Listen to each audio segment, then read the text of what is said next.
Hello, everyone, and welcome back to another, as I like to call it, Freaky Friday. This is the big finale for the Forgotten Age. Steven and I are here, skeleton crew doing the stream. We've been in isolation together. This is our 15th stream. No, actually, it's 14th, technically, because we missed one because I had my emergent tooth issue.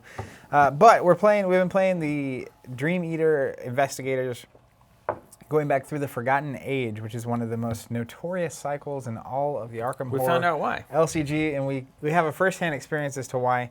I'm playing Tony Morgan, Steven's playing Mandy Thompson, and we are going to be updating our decks with our experience points we earned last time. Then we're going to be setting up and playing the final scenario in the Forgotten Age cycle, so if you haven't seen that resolution and don't want to be spoiled, now is the time. You can technically do it after we deck build, but you're welcome here. Everyone has been amazing during this whole process, the comments we've had, the interactions we've had on stream.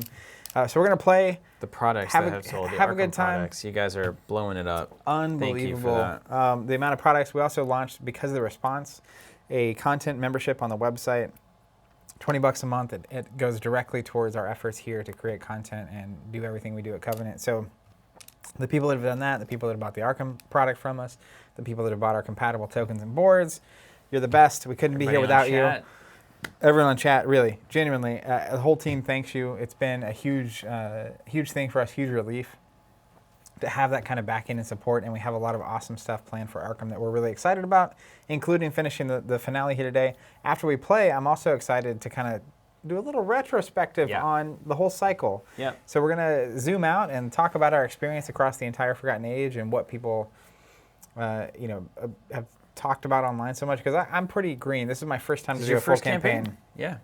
And so now I have first-hand experience with what I've been hearing people talk about for so long, and so we're going to discuss it. I'm going to love having a discussion with Chad as well. I think it'll be a fun time. We'll have some slightly more clarified thoughts about the Yithian piece of this investigation, not a scattershot of disappointment in the moment. So we've been able to revisit it and maybe provide some better perspective on that too, which is much more in line with what we want to do. And I see some people asking questions about the membership and stuff in the chat, so I'm going to link that. Yeah, it's in the top level of all product categories on the store. I'm going to zoom us into the board, and we're going to talk about, we got 8 experience last time, so here's the swaps that I'm looking at making right now. So first is these Narcotic Manuscripts. This is a great card. There's a lot of questions about this card in the scheme of the game and whether or not it was too good. PNAKOTIC, Narcotic Manuscripts. So what this does, it has 3 secrets on it. And you can, as an immediate action, so a reaction to a revelation effect. So this is a lot of your treachery tests that are really annoying. Revelation, test 4 foot. If you fail, die horribly. You can spend a secret off of this and take no test. Reveal no chaos tokens. Not take no test. Reveal no chaos tokens. So you know it just is what it is. It's static 4. You know you can boost to 4 and pass it. How many? That's 5 experience. It's 5 experience. Now what you can also do is you can spend a secret as an action, and the next chaos token that would be revealed isn't revealed instead. So I can spend an action, choose you if you're at my location, and say the next test you do is no bag. That's some mind-expanding ideas. Right there. The reason I like it is because it's a relic, so I can potentially seek it out with whatever Ellie is her name, Ellie Horowitz. So I can seek that out. So it's another relic to add to my searches. And I think it's going to be fine. I'm going to replace one of my Hawkeye folding cameras with that. I found that I do want 1 Hawkeye. I have plenty of search in Mandy. I don't think I need the redundancy of 2. And even so, it seems like at this point in the scenarios, it's a little slow to get going. So I might not even need it if I've got the manuscripts and some of these upgrades. I might not need that static boost quite as much. But so I won't get to go as often. Maybe not, but I think I can search it out early and have no issue. I'm also going to replace 1 Enraptured with 1 Stargazing. I love that card. Absolutely love Stargazing from the theme. I love the idea of Mandy evolving from being Enraptured to now going full-on Stargazing. I think that's a super cool way for a character to grow. So I got my second Stargazing in the deck.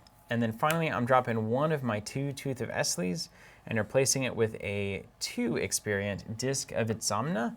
It's a really cool card. It's just simply going to sit at either my next slot or on Ellie Horowitz. And when a non-elite enemy spawns, I can discard the disc and discard the enemy. What? So if I see this early, it's really great because it can also clear itself out for future next slots that I want to play, which I have plenty of. I also have Relic Hunter in the deck. So I'll be able to play 2 naturally. I can have up to 2 relics on Ellie Horowitz usually with my search effect from Mandy getting 2 search targets. So I'm hoping that I can see it early, use it, discard it, and then replace it with something better down the line. Yeah, and you pretty often get through your entire deck into a reshuffle. Yes, so I do. If you get rid of it, you would potentially see it again, which would be pretty sweet. All right, so that's me, Zach. What are you looking at over on your side of the board? Well, I learned this morning of cards that I didn't know existed that we had. So when we started this series, we were originally planning on doing it week to week across our stream, or actually month to month. It was going to be a slow build. I think we're going to start with a couple in a row, but we were going to do a $40 budget. So we're working with the Forgotten Age packs and deluxe, the Dream Eaters deluxe, and a core set, and 2 packs. A core set and then 2 random packs And to help fill out our decks. Essex County. Yes, we did. Specifically. We bought Essex County later on. But I didn't know, there's this card called Time Worn Brand. Everybody out there who plays Arkham knows about that card. Yeah, and it's like an expensive, amazing, incredible Switchblade. So I'm looking to get that in the deck. The other thing is I previously had Iktaka and what's the guy's name? Alejandro. As allies in my deck from the scenarios, and they went away after that last the scenario. I think it was the the Yithian scenario where they actually disappeared on me. So I have the Charisma slot, which the Charisma upgrade, which lets me have 2 allies. But I only have 2 allies in my deck now because I have a Lola and a Leo DeLuca. So I like Lola a lot. I think she's incredible, and I'm looking to get a second copy of her in. When I was going through my deck, there were a couple cards that like I found some use for, but they were hit and miss. A good example of this is You Handle This One, which can be great. There was one time early on, actually, where I played this, and it was a card you could easily deal with. It was forcing like a book test, and you're a 5 in the book. Yeah. And then, so I passed it to you, and I got a resource for free, which was awesome. But then otherwise, it kept just kind of sitting in my hand. And then because I can't play it, I can't get it down on a crystallizer. Really not doing as much as I wanted to.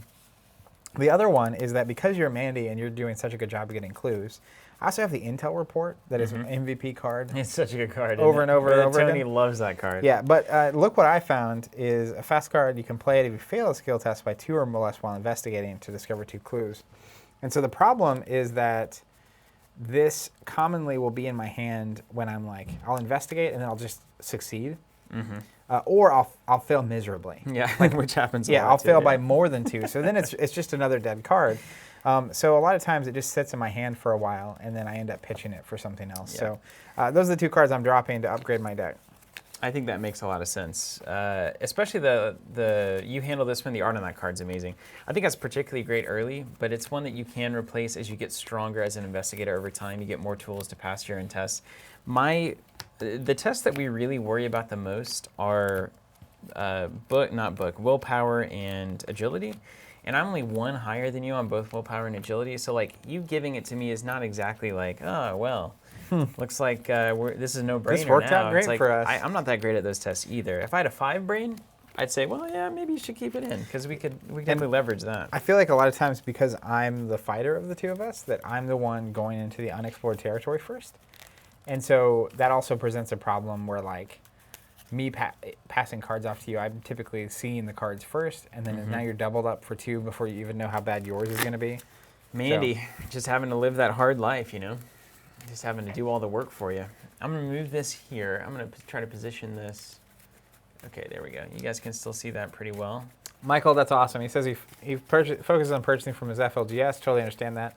But he says, you know what they don't have? Cosmic tokens. I just purchased a set of hero and villain tokens and boards. Best of luck in this hard time. Hey, awesome, Michael. Thank you so much, super appreciated. Michael. Every purchase means the world. Okay, so we've got our He decks also built. says he owns Arkham because of us. So That's so cheers. cool. Good. Yeah, I hope a you great enjoy game. it. It's a ton of fun. It's like all good games. It has moments of disaster, and moments where you're like and then moments where it's just triumph and excitement, happiness, etc. So I think you need a good mix of both. It can only ever be as good as it is bad. You know what I mean? I agree. Yeah, contrast makes the world go round, right? Like right now, the fact that my tooth isn't hurting makes everything else seem way better. That's true. Yeah, you got to have a tooth in excruciating pain for a while to understand how good it is to not have pain Not have in your that be body. the case. That's right.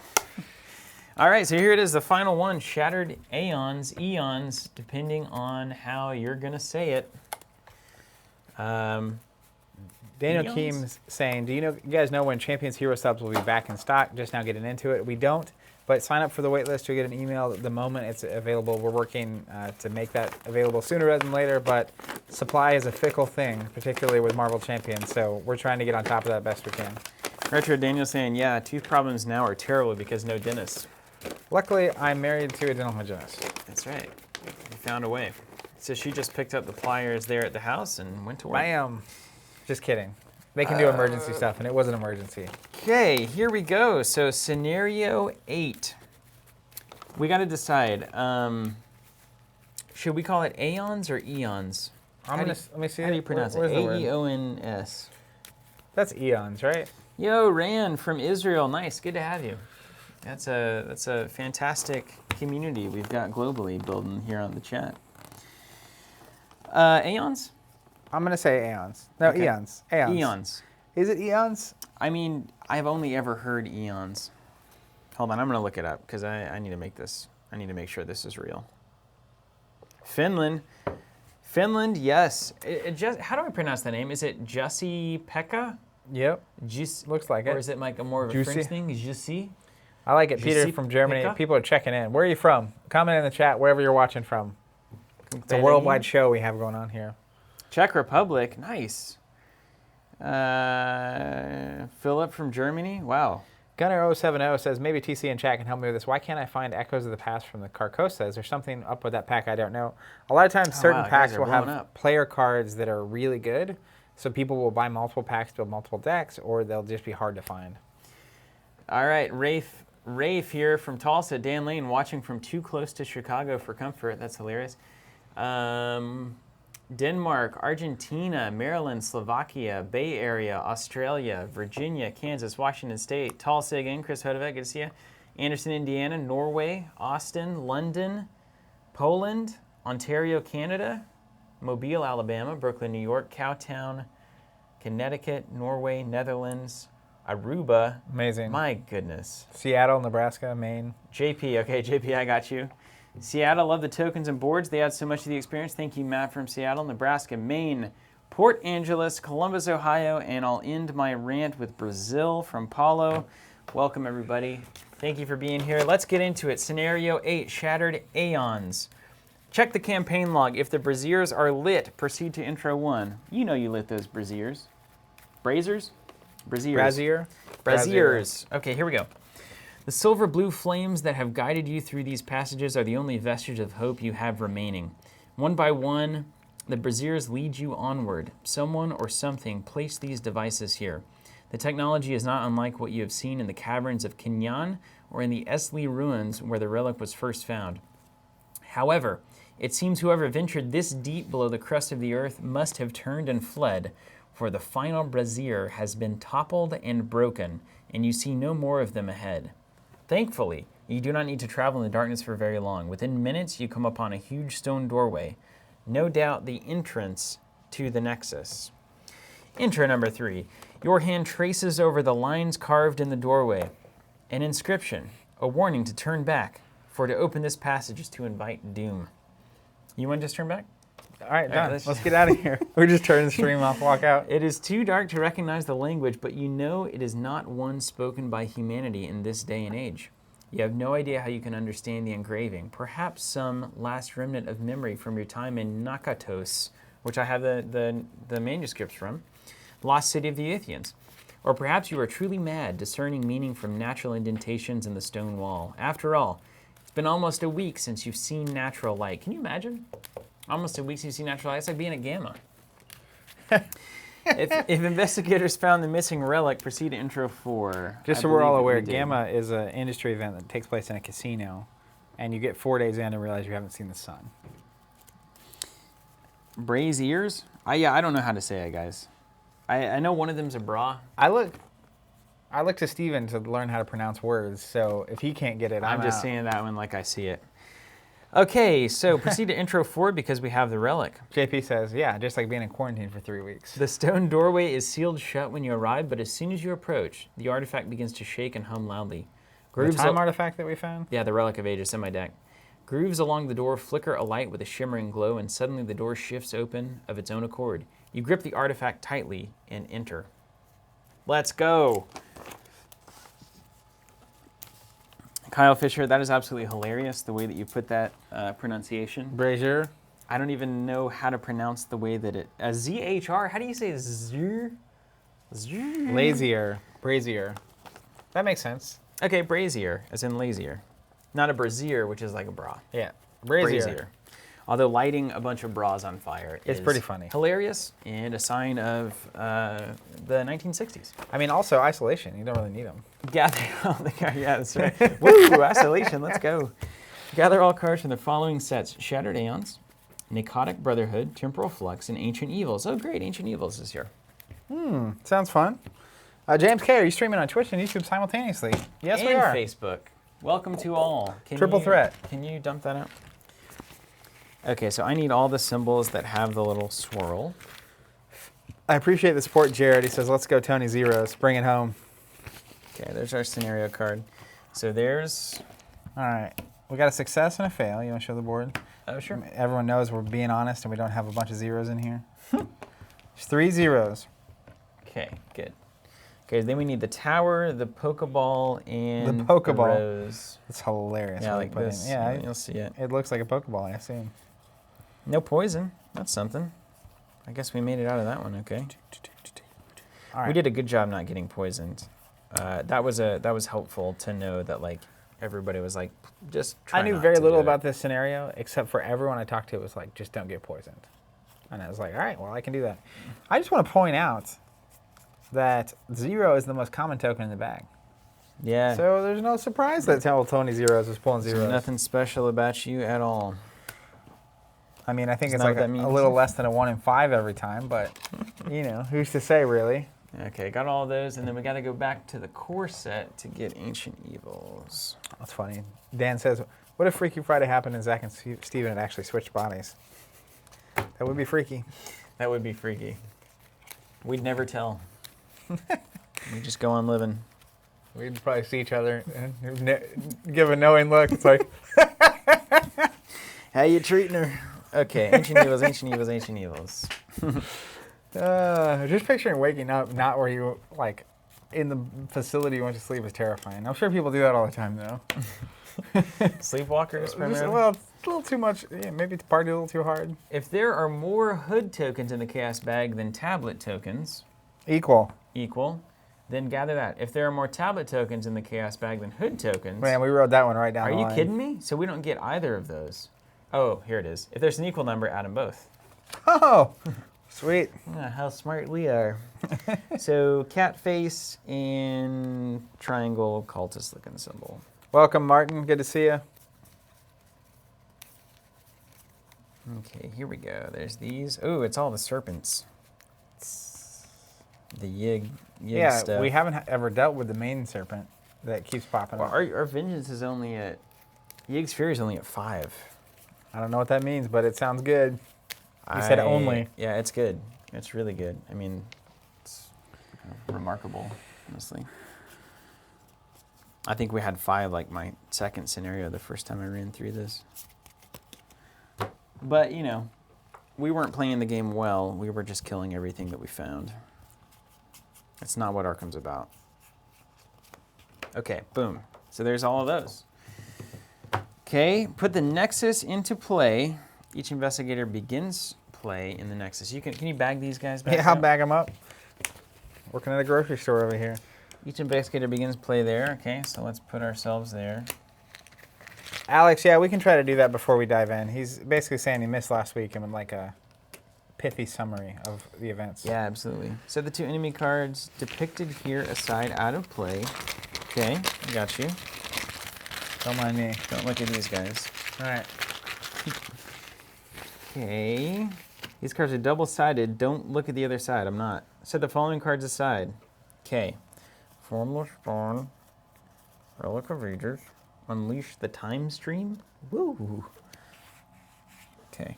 Unleash the Time Stream. Martin, we made a few adjustments to our deck up front. We had 8 experience to spend, so we thought it was wise to spend that experience before the final scenario. Formless Burn. Do you think you could beat one of these campaigns spending no experience? Now there's a challenge. That's a challenge. Ben Davies says, anyone who has both character boards just got into the game, help me decide which to buy. So I believe he's talking about these Forgotten Age Dunwich. I'm just going to put him over. Dunwich is the like shiny, patinaed copper, and then Forgotten Age is the like green, textured. This is cool. I love Ruins. this. Ruins. They look like ruins. So if you have an opinion on if you had to buy just one, tell them which one. Although one of each, if you have two people, like Steve and I have been playing one of each, is pretty cool. Okay, and then the 6 single-sided shattered locations. Okay. Shattered Aeons. Shattered, shattered, shattered, shattered, shattered, shattered. Okay, they're aside. Ooh, cool. It's going to be cool. I saw it. Dan asking, considering buying a second Marvel Champions core for more copies of each aspect card, do you guys think that's reasonable? I definitely think it's reasonable if you like having all your decks built at the same time. They're also doing a really good job of printing select reprints in the hero packs. So I have a feeling in time, if you only had one, you might feel okay about the fact that you only have one and you wouldn't need two. But it's not ultimately that expensive for the amount of content that you get. You could basically have easily eight decks together off of a second core set. So I've thought about it and considered it myself, but just haven't done it. Part of it was those were so hard to get up front. I felt like I didn't want to take a core set away from someone who would actually get it to get into the game. But now it seems like they're in pretty regular rotation. So.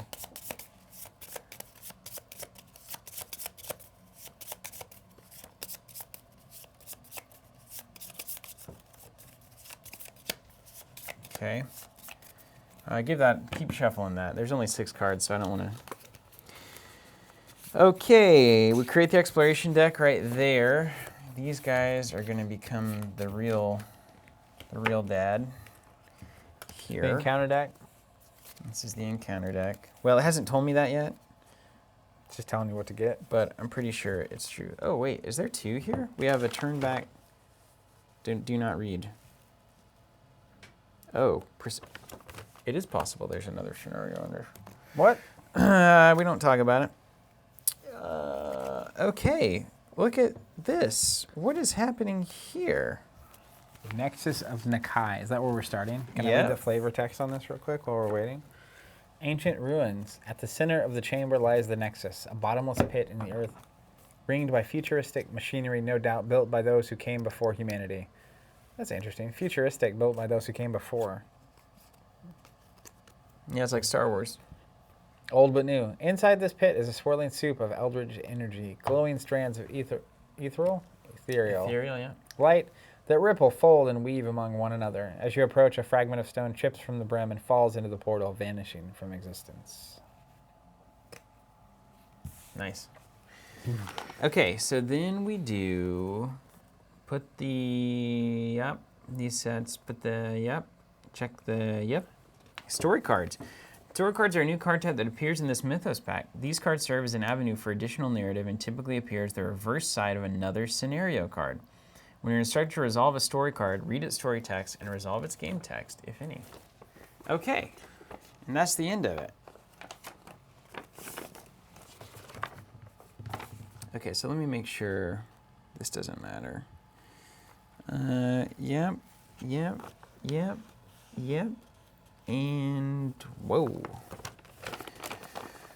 Okay, here we go. I'm ready. Shatterdance. The finale. You're indicated. Put the Nexus into play. Do that. I think we did it all. Okay. Here we go. Shuffle these guys up. The Nexus is in play. You want to show the table? Yeah, we'll draw our cards. Didn't know if you knew that was there or not. So we technically draw before we even read the scenario, right? Yeah. So that you can't really know what you're getting yourself into, other than doom. Doom. It all comes down to this. Doom and plenty of it. That's right. I'm curious how these campaigns resolve, so to speak. So I'm excited for us to read whatever. Yeah, me too, right? Resolution what are we is. into here? So let's get a recap. Let's do a full recap. You're going to go top to bottom. Woo-wee. Okay, so expedition getting funded to go seek out this ancient place that shouldn't exist, the Esley Ruins. So we went to the jungle. Went to the jungle on a bare bones budget. Had to pick supplies. Got out in there, met Iktaka, who was a leader of the tribe that was protecting these ruins. There were some snakes involved. It was very strange. And then we found the Relic of Ages down in the depths. And then we took it back to Arkham and decided to leave it at the university instead of the museum, I think, with Harlan. Professor Harlan was the guy. And then things started going weird. It ended up at the Curiosity Shop with a lady who turned out to actually be a weird kind of cultist snake lady. Mm-hmm. And then we figured out at that point that cultists were involved and they were trying to get the relic for their own evil purposes. So then we figured out, Iktaka told us that we need to return the relic if we were going to save all of human existence and all existence, period. So on the way back, we stopped by Mexico City. We did. Ran out of gas, right? I think so. We ran out of gas, yeah. And then there was a bunch of ancient locations that were like phasing in and out, if I remember correctly. It was like a time thing, right? Yeah. So it was like we were in one place, and then time would shift backwards, and we were in another place all of a sudden.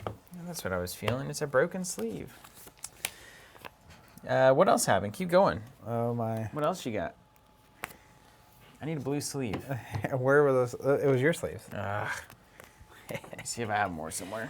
So then I'm trying to think how we got out of the time warping zone. So there's a time where we stepped through a rift with Iktaka. At the last second, there was a rift, and we stepped through it. And is that when we got Yithian?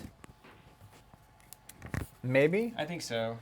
So then we step through a rift, and we go back apparently thousands of years, and we become these like Yithian alien weird creatures. And then we're prisoners, and we basically, as aliens, escape, and I decide, as Tony Zeros would do, to basically kill our whoever was overseeing us. So that went well. And then kind of it was confused and scary and dark and lonely and frustrating and made me angry. And I danced around for like 8 turns, just not doing anything without a hand and just trying to punch a wall. And then we basically finally made it through, and we completed the minimum number of things to get out and to warp back to where we were. And then, because we only did the minimum, the game instructed us that we had been permanently turned into aliens, which we'll talk more about later. You had, I had. Yeah, but then we decided not to do that. We just took the weakness instead, which is one layer less bad. And then what did we do after that? So then we went down into that depths one where you have to Oh, go to each individual depth. Then we went to these caves where we had to go deeper and deeper and deeper. And then eventually didn't we learn that Alejandro was an alien or a Yithian? Yeah, he was a bad dude. I don't know in what context, but he was a bad dude. So he was bad, and then also because we hadn't gained the ultimate favor of Iktaka, she also bailed on us. And didn't they go through a portal? That's what this is, right? Yeah, did we chase him into a portal? I think we got to this nexus of whatever, of Nikai. It's like it got to the end. He went through here, and she ran as well. And here we are. The pyramids. Man, I don't remember the pyramids. I think he's just saying explain the actual pyramids, ancient Egypt. It's like a drunk history right here. Okay, and now shuffle. Draw 5. Born to Hula says, my wife says, in quotes, thank Team Covenant. I finally cleaned my desk to play Arkham. That's awesome. Very cool. In the cave, Alejandro betrayed us to some weird aliens. Then you were weird aliens. He betrayed us first. Okay, yeah. Oh, yeah, there was a clicky-clacky and then... Yeah. Okay. Then we went down there was mad snakes chasing us. We were running, etc., etc. And then now here we are at the void. And we have what's the time thing you have? The Relic of Ages. The Relic of Ages. And we believe we're supposed to be taking that back. I think that's our current... We're trying to figure out what's going on, right? Yep. And what's wrong with the world. That's the idea. It's not an easy task. So I set aside my weakness. Yeah, anything you set aside. Okay. And then they get shuffled back in. That. And let's draw 2. Oh, buddy. Well, hello. Okay, and now decisions to be made. I've got a good opening hand here. This is true. Stephen Collins says, I love the one time Tony zeros couldn't draw zeros was when he was a Yippian. I didn't realize that. Yeah, it's true. That was the one game where I wasn't drawing It's zeros. miserable. We played it poorly and we hated it. So those two things together are quite a combo. All right, let's go to Act 1A, Worlds Beyond. The energies of the Nexus swirl in the ground below you, beckoning you to enter. Whether it's a thing of science or magic, you do not know. It's a gateway of sorts, that much you can tell, but a gateway to where? Forced. When an enemy would spawn, I've got these backwards. I've done that for most of my life. Forced. When an enemy would spawn at an empty location and there are no empty locations, reveal cards from the exploration deck until a location is revealed. Put it into play, spawn the enemy there. So that's a nice way to explore without having to explore. I like that. Just put enemies in locations. Then the Threads of Time, Agenda 1A. As you enter the grand chamber beyond the doorway, the Nexus stirs, the earth quakes below you, and the wall chips and crumbles. Shards of stone float in midair above the Nexus. You're running out of time. Reality is starting to shatter all around you.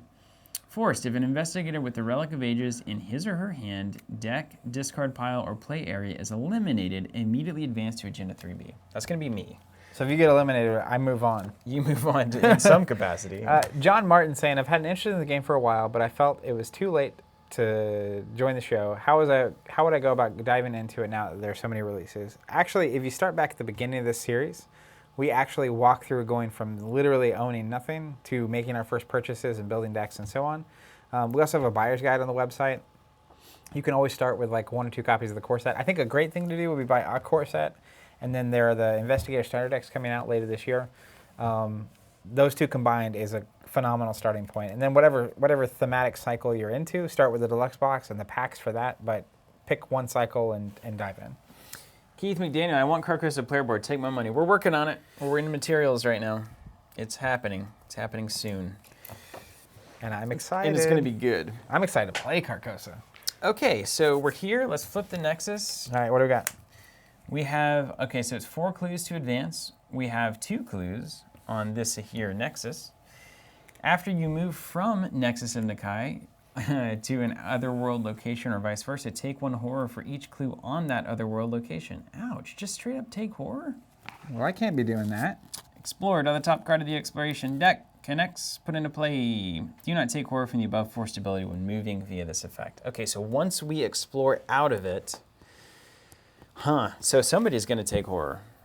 Unless I can explore out of it, get all the clues off of the new location, and then you move to that location and take 0 horror. Now that's possible. Well, hold on.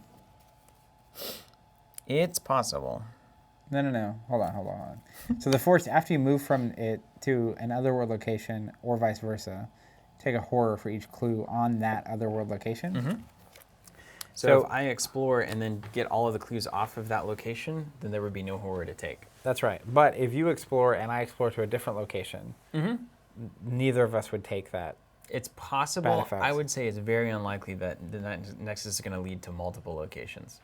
If I'm a betting person, I'm going to bet the Nexus goes to one thing, and then that thing goes to one thing, and that thing goes to one thing, because that's the most punishing way to do this.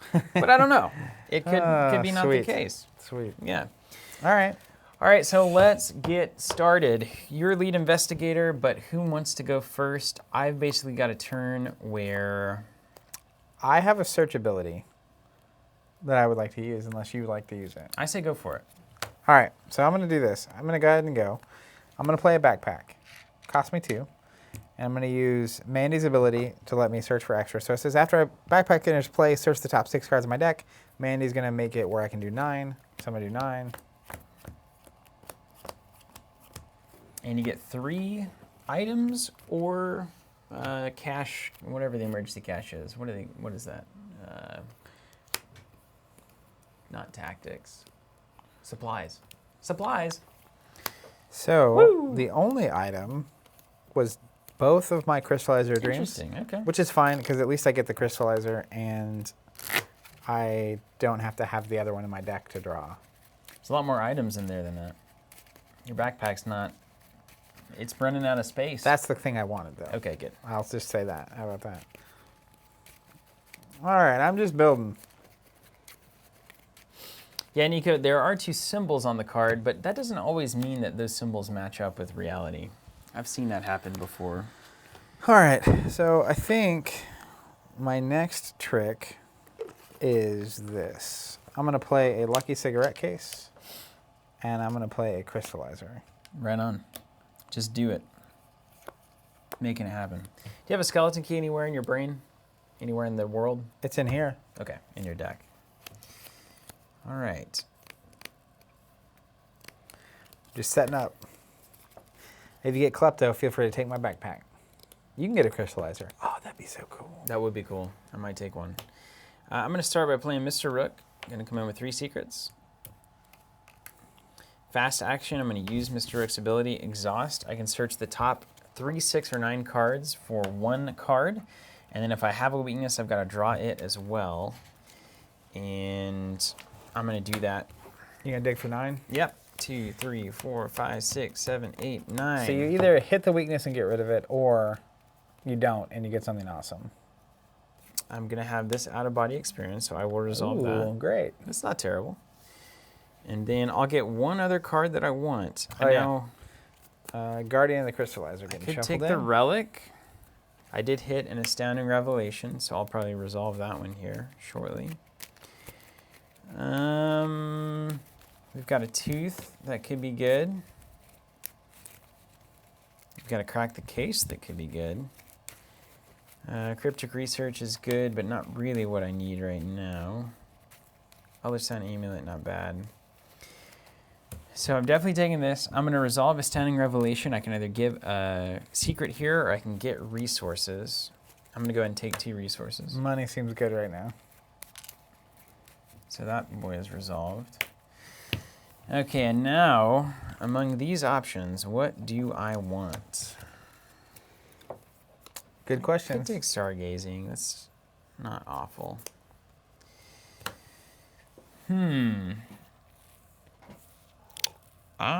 The Tooth is the safe call, but it doesn't matter because it's all going to get reshuffled.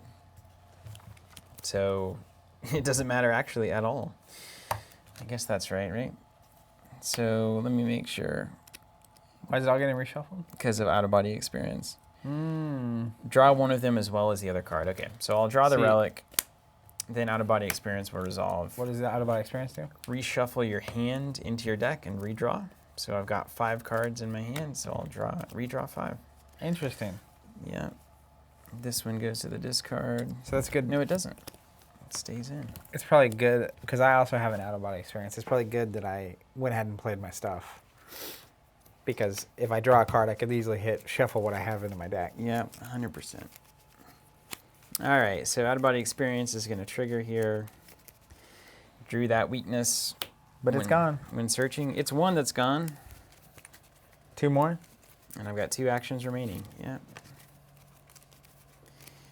Okay, draw 5. 1, 2, 3, 4, 5. Now, if you hit a weakness here, do you have to deal with it? Oh, yeah. That would actually be okay. It's kind of the idea of out-of-body. Didn't hit one. Okay, these are not bad cards here. I guess that's why Someone you have says them. out of body's not out of deck? No way. Yep. Wow. Just a constant little... I guess, honestly, I should just reshuffle the whole thing because it would be in the deck. Yeah, because you could hit it again. Is that true? No, you put it to the side, and then you shuffle, then you draw, then you put that back in. I think I had a card like that. Okay. I'm just going to pull that hand back out because I know exactly what it was. Because, you know what? We are some tough card-playing guys. That's how I describe us. Just the tough card players, you know? I picture us with, like, rolled-up sleeves and, like, really bad tats. And maybe a cigarette in the sleeve. Which, it was a notable hand because I had Premonition and Ward of Protection, so that's nice. Hey, Chris says Zach is right. I'm glad I remembered that. All right, Chris, nice. I got one. So the new hand, for those of you keeping track at home, is a Premonition, a Segment of Onyx, a Magnifying Glass, Elder Sign Amulet, and Ward of Protection. Sorry, Bryce, you can't pop all of those up on the screen. There's no way. Don't even try. So I did have Ellie Horowitz in my hand before I had to reshuffle, which is a bummer. We did get that magnifying glass, though. I got the glass.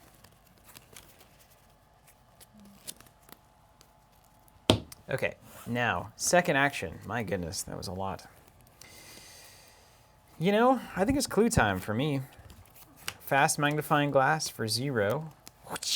You do it. So now I got a 6 to the 4. And if we look at the scenario card, and this is a handy thing to do, -2 for the skull, -2 for the hood, -2 for the thing, and -2 for the gas mask. So being up by 2 right now is where we want to be. So 6 to 4 is a fine gamble to make. Yeah, you're way up. So give me that bag. First, investigate. See some stars.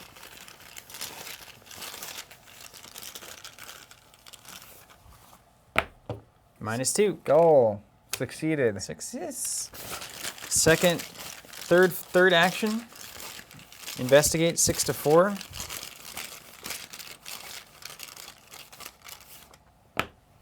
-2. Nailed it. That's why the math is important. All right, So done. We have 2 of 4 clues needed to go to the next act. That's right. Okay, and then do I want to put the magnifying glass back in my hand because there's no clues? Basically, you have to decide, is it riskier to have this in play, like discard an asset you control? I'm going to leave it here because I don't want to have to do Mr. Rook if I have to discard an asset. Yeah. So let's leave it there. Plus, we might draw that card again. That's right. Then we go to the enemy phase. There's no enemies, so that doesn't matter. We reset all of our actions and unexhaust everything. We draw good cards. Draw 1, gain 1 money. All right, all right.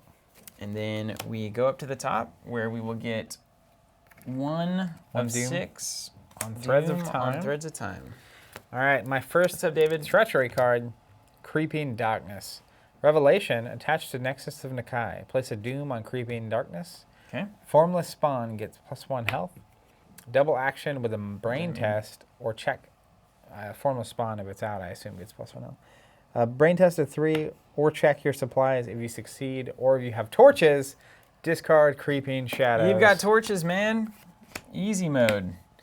These are our Forgotten Age limited Doom tokens. Thank you, Chris Hodevec, for saying that. Saying the Forgotten Age Doom is so I do good. like them. They have those teeth and the little claws and the eyes. Research matters.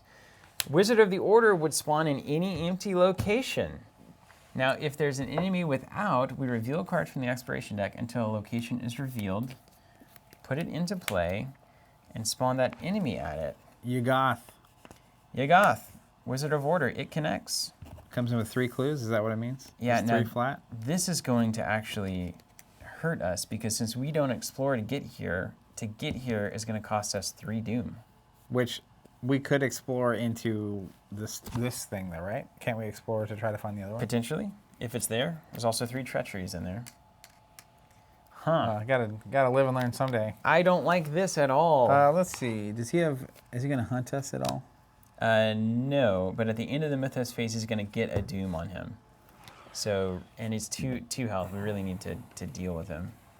But taking 3 Doom to do that is a disaster. Yeah, I don't think I can do that. Mm-mm. Unless you have an ally to soak it or something at some point. I currently don't. I'm gonna get rid of this one though. This round. I'm not gonna put a bounty on him because I don't know that I'm ever gonna engage with him. Okay. Well, I sure can't do anything about him. That's not true. I can take some cracks. I just have to go in another. I hope that we find the star, and the star links to there somehow. We'll see. Yeah, right. We don't have this game. All right, so that was our bag cards. Yep. Now it's back to it's our over turn. You. Do you want to start out? So I think the thing that makes sense for me to do is get rid of this with 2 of my actions because I have the torches. It gets rid of a doom. And then do an explore. Or play a card. You need money, dude. Yeah, I have a way to get that. That's what I was going to do. So let's do this. I'm going to play an easy mark. It's going to gain me 2 money. Yeah, nice. And I draw a card. It's such a good card. And then I attach it to my crystallizer. It's kind of why I wanted to get set up. Then I'm terrified of that weakness that's going to shuffle my stuff into my thing. So I'm going to do this because I have items to spare. I'm going to go ahead and play my Switchblade. Yeah, that's It's got reasonable. fast. Yeah. I still have 2 left. I have the torches, so I'm just going to use 2 and get rid of this. Yeah, I think that's fair. Yeah, if something allows you to use the torches, use the torches. And That's like, where I don't from. want to be without my Switchblade, so I want it down. Totally agree, man. Okay, so we're going to do a Mr. Rook fast action. Well, I might do the out-of-body experience too, so I guess we got to play. I'm going to pay 2 for an Elder Sign Amulet. That's going to soak up 4 Doom, or 4 Terror Horror. So I feel good about being able to move in here if I need to. Oh, that's really nice. Yeah, because you're at 12. Then we'll take a fast action, Mr. Rook. I'm going to search the top 12 and try to seek out the bad weakness, which is the one that cancels all my searches. I hate that one being in my deck, so I'm going to try to get it out of there. Nico asking if you still test to get rid of that card. You don't. So basically, I have the torch, so I get to check my supplies and get rid of it. Got it. Hey, get out of here. Discovery. Okay, so whenever I'm searching my deck and I search it, discard it, cancel the search and all its effects, so it's canceled, and then shuffle the search deck and draw the top card of the encounter deck. Tigger Play saying, if you have one criticism of the LCG model, it's that if you don't buy a product on initial publication, you can be you'll find at least one product in a cycle that proves difficult to get. That's a big reason why we have the subscriptions in the first place. Be able to sign up and know you're getting it and not have to deal with it or follow up on any of that stuff. But I totally understand, like with Arkham in particular, where every pack kind of relies on other packs to exist to tell the story, that's a certain kind of challenge. Okay, and then top card of the encounter deck. Ooh, Brood of Yig. Missing a Doom on the Wizard? Yeah, I got it. Okay, cool. They're right. So into the Mythos phase, it gets 1. That's going to be hard to remember. So it looks like Steven's just going to take this damage, and you're going to hunt. What are you getting that card from? From the out-of-bodies, the Shocking Discovery. So then I've got 2 actions left. Yeah, you are going to do that, and I'm going to murder that thing. Do you want to put 3 bounties on? Do you want the money? I guess you don't know how long it's going to last. Yeah. That's a real bummer there. I could take a 3 on a 1. Andrew asking, hey guys, wondering if you plan on making any other player boards. Was there ever one for King and Yellow sets? I'm going to pick up the new tokens regardless. Dream tokens look awesome. Definitely. We're deep in development now on the Carcosa-themed board. We showed a preview of it in one of these streams, actually. If you roll back an episode or 2 and you can see that. I'm really excited about that one. I think it looks amazing. So we're planning on trying to catch up to have a board and Doom token compatible with every cycle. But those take a while to develop, so we're moving as fast as we can. Well, I really want to evade this thing. I don't want to be at a -1 though. I'm 3 to its 2. And it's got, if you do not succeed by at least 1, place a Doom on a cultist, that's bad. Or shuffle the topmost hex into the encounter deck. I mean, I can give you some support. Do you have at least 1 foot? I can easily give you this one, the Easy Mark one. That's probably fair. And then it'll stand up, engage with you, which and is then perfect. I can go do my business. Yep, I think that's great. Okay, let's try it. I'll contribute my Easy Mark to your foot test. It doesn't say your test only, does it? Attachments may be committed to seal test as if they were in your hand. Cool, great. On the Crystallizer of Dreams. I love that art. I need to play that with that on it. So a -3, a -5, and a tentacle will fail here. Everything else should be fine. -1. Didn't need it, but you know what? That's the game of Arkham, isn't it? But glad to have it. Glad to have it. And third action, do you make your move? I think you go into there, you're just going to do it. And just put 3 on the Elder Sign. And but then you're going to get that dude as well. I can handle the dude. I have a perfect card for this exact scenario. Okay. Well, let me make sure that's true. And if nothing else, I could just bring him back to you. For 1? Yeah, and then let me go to town? Except to be 3 more horror, so maybe that's not ideal. But 3? Yeah, because when you move him back in the Otherworld location... Oh, yeah, that's a problem. I could also try to explore here. I could also try to explore. I feel like exploring is fine. We got to find that other location. All right, let's explore. Ancient Evils. Place 1 Doom on the current agenda. Advance it if you could. That's fine. Just get that out of the way. Yeah, it's gone. All right, and that's the end of that turn. So this guy would hunt if he has Hunter. It's not going to matter. Everything's going to stand up. When the Brood of Yig stands up, there are 2 investigators that will engage 1. It's going to engage Tony. And then we'll do the good cards. Draw one. Hello there. Take a money. How many Vengeance is in the Vintage display? None. Oh, yeah. Currently 0. All right. And then we go up to the Mythos phase, where we'll take one more Doom. So we're now at 4 of 6 on the board. We'll give you a card. Mysterious Chanting. Revelation. Place 2 Doom on the nearest cultist enemy. If there are no cultist enemies in play, search the encounter deck and discard pile for a cultist enemy and draw it. You won't advance. That's good, at least. It only advances right after you add Doom to the agenda, unless we hit an Ancient Evils here, which would be bad news bears. Shadowed. If there are no cultist enemies, take 1 horror and shadow. Otherwise, find the cultist enemy near you, place 1 Doom on that enemy, and test X, where X is that enemy's fight value. If you fail, take 2 horror. Shadowed Treachery card. This guy's got to go this turn. That's just how this is going to work. So 1 Doom, and then test X Brain. My brain is currently a 3. I have to read this comment. Keith saying, grab the content sub, had to wait to get paid or would have done it sooner. Thank you both for helping me stay sane during all of this. Keith, that's amazing. It means the world to us. You have no idea, honestly. Thank you so much for doing that, and we're happy to keep doing it for as long as we possibly can. Michael King, thank you for doing this series. It's made my quarantine way more enjoyable. Much love from SC. Thank you, Michael. I'm glad. That's why we're doing it, honestly. So And I'm glad to hear that. Theodore asking, could the Brood of Yig not automatically go to Tony when it was drawn? As far as I understand, when you're drawing an encounter card, it has to engage you if it can. Yeah. Even if someone's at your same location. All right, 3 Brain, 2, a Hood Man. What does that say? It's -2, right? Hood is -2. If I don't succeed, place a Doom on the nearest cultist enemy. And this says X is the enemy's fight value of 4. I have failed. We're going to place a Doom on the nearest cultist enemy. He's got to go. He's got to go. Okay. Shadowed indeed. Wow. All right. Well. Okay.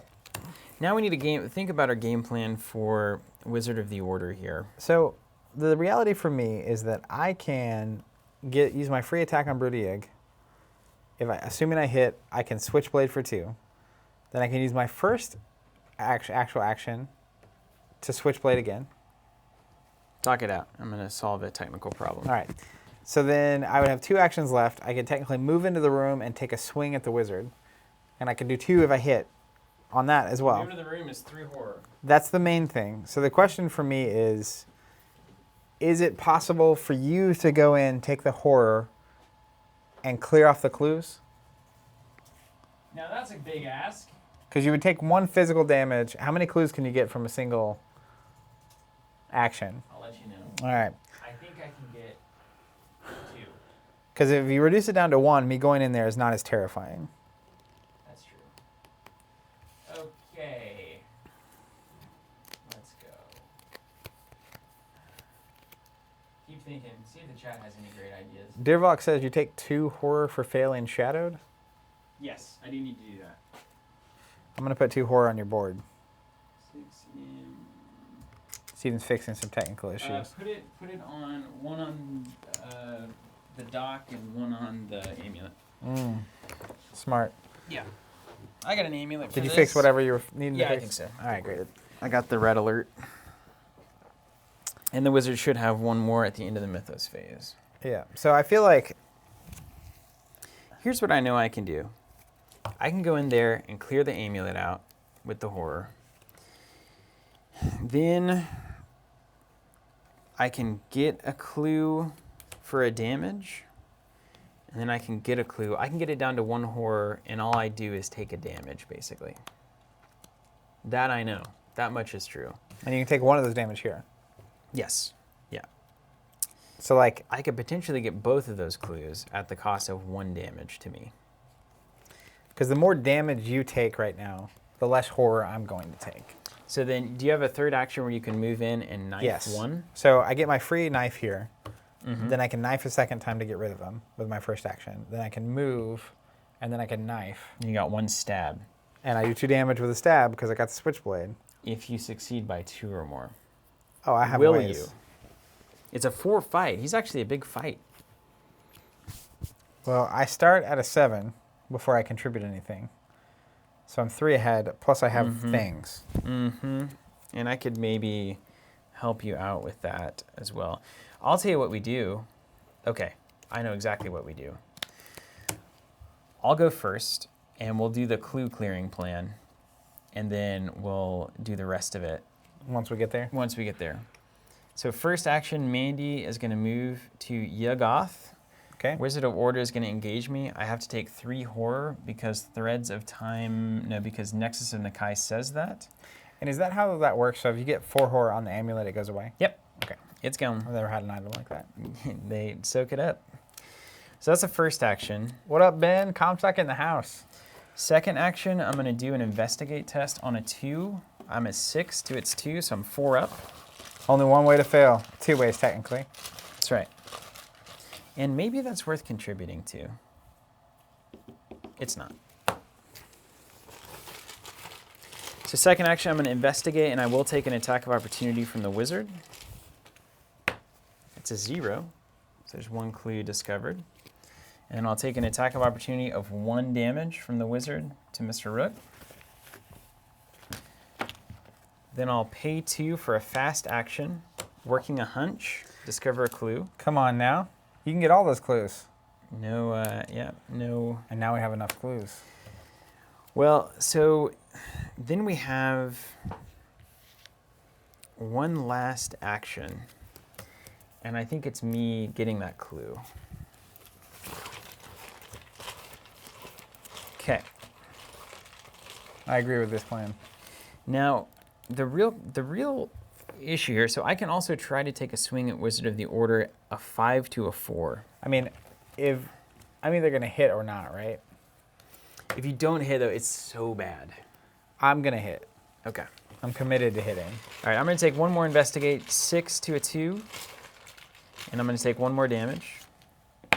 I'm seeing all your zeros. There's a 0. Old Stevie zeros. Now, we could advance the act right now, too. That's probably not wise, right?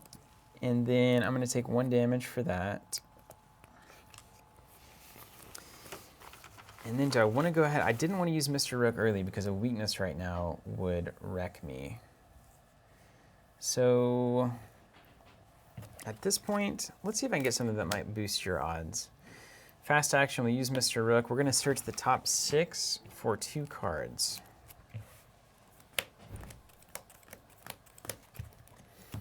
Let's see what we got. Okay, we got an out-of-body experience, which is actually really good right now. Yeah, fresh hand, baby. Okay. So this is none of this is going to matter. So I'm going to get this. I'll get this card because whatever. It's just cards to draw. It'll all get shuffled in, How many cards in your hand right now? and then I will redraw. So 1, 2, 3, 4, 5. Nice. It's Cards. kind of nice. Sometimes it's not bad. And then it goes back in. Man, it's so bad for Mandy. Ugh. Yeah, a permanent weakness. Luckily, there's only one scenario of it. That's right. Okay. So then I draw 6 cards. And then it's going to be your turn. And this goes back in You get now, that right? klepto? No, I did not. Swooshertons. Ooh, I got a lot of good cards. Don't forget to shuffle one this Oh time. my gosh. This is a way better hand. Woo! All right, my turn. Yeah. First thing I'm going to do, free action on the Brood of the Egg. I'm going to use my Switchblade. I get to use a free action because of bounty contracts and Tony Morgan's ability. Here we go. Dan Chelsea, if you're going to Rook anyway, why not let him take the hot from the Wizard? So I didn't want to Rook until the very end of my turn to not get any kind of weakness or anything like that, out of body time, etc. And so I can just let him sit here. I would rather have something that can soak a sanity or a health than go ahead and get him off the table. I also have things that can add secrets, like Astounding Revelation. So it's good to keep him out.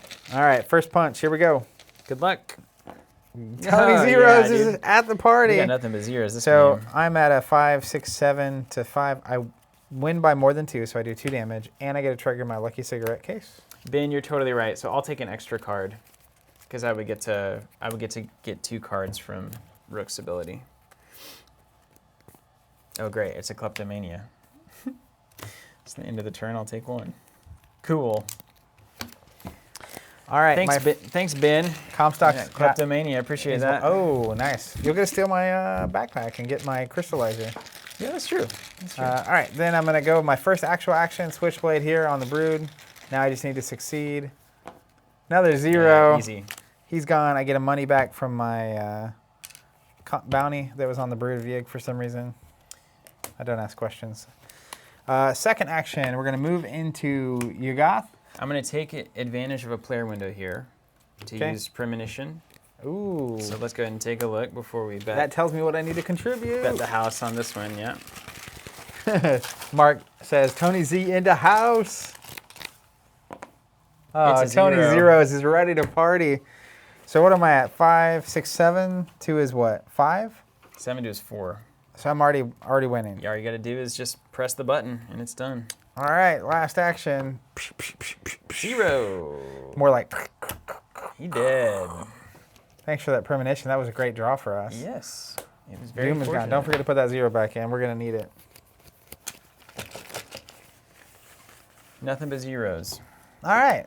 Hey, that was good. Yeah, we did it. And we have all the clues we need. Next round, we can do a fresh reset. It's going to be a party.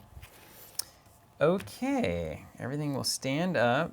No enemies to speak of. We'll get a card and a money. Wow,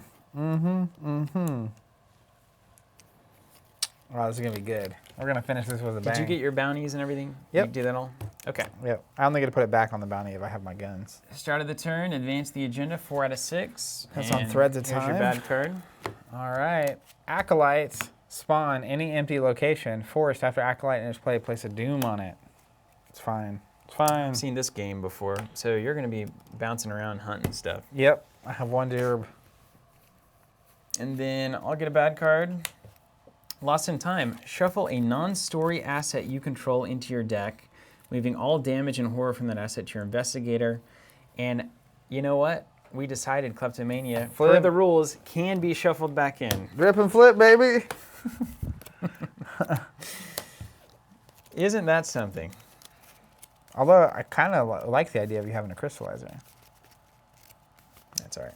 It'll work out. I think it'll work out, yeah. I guess I could take your backpack. Is that the idea? Yeah. Then you have a backpack to discard at some point, and you have a crystallizer. Yeah, it's not bad. It's okay. I imagine we might get that chance later on as well. Yes. I love how Kleptomania can just be shuffled back in. Maybe it's a pretty bad weakness, so like a balance is that you can... Yeah. All right, so bad cards are done. Now we have the rest of the things to do. So we can really have to go back here and explore. You've got to go back there and kill. I think I should just go first. Yeah. Go get the job done. Go kill or be killed. Let me read my cards. The cultist, Alex, doesn't spawn at a new location because there was an empty location for it to spawn to. That only works if there is no empty location.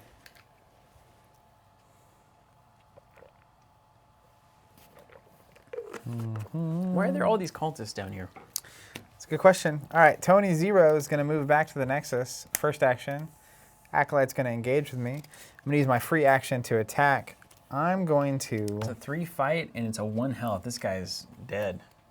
I'm going to do wait, this. do we want to advance the act? Ooh, before we do any of yes, this? yes, we do. Okay. Back it up. So first thing we'll do before Tony goes and gets himself killed over there is advance the act. Spin 4 clues. Thank you, Trust Million on YouTube. You saved us there. We got ahead of ourselves.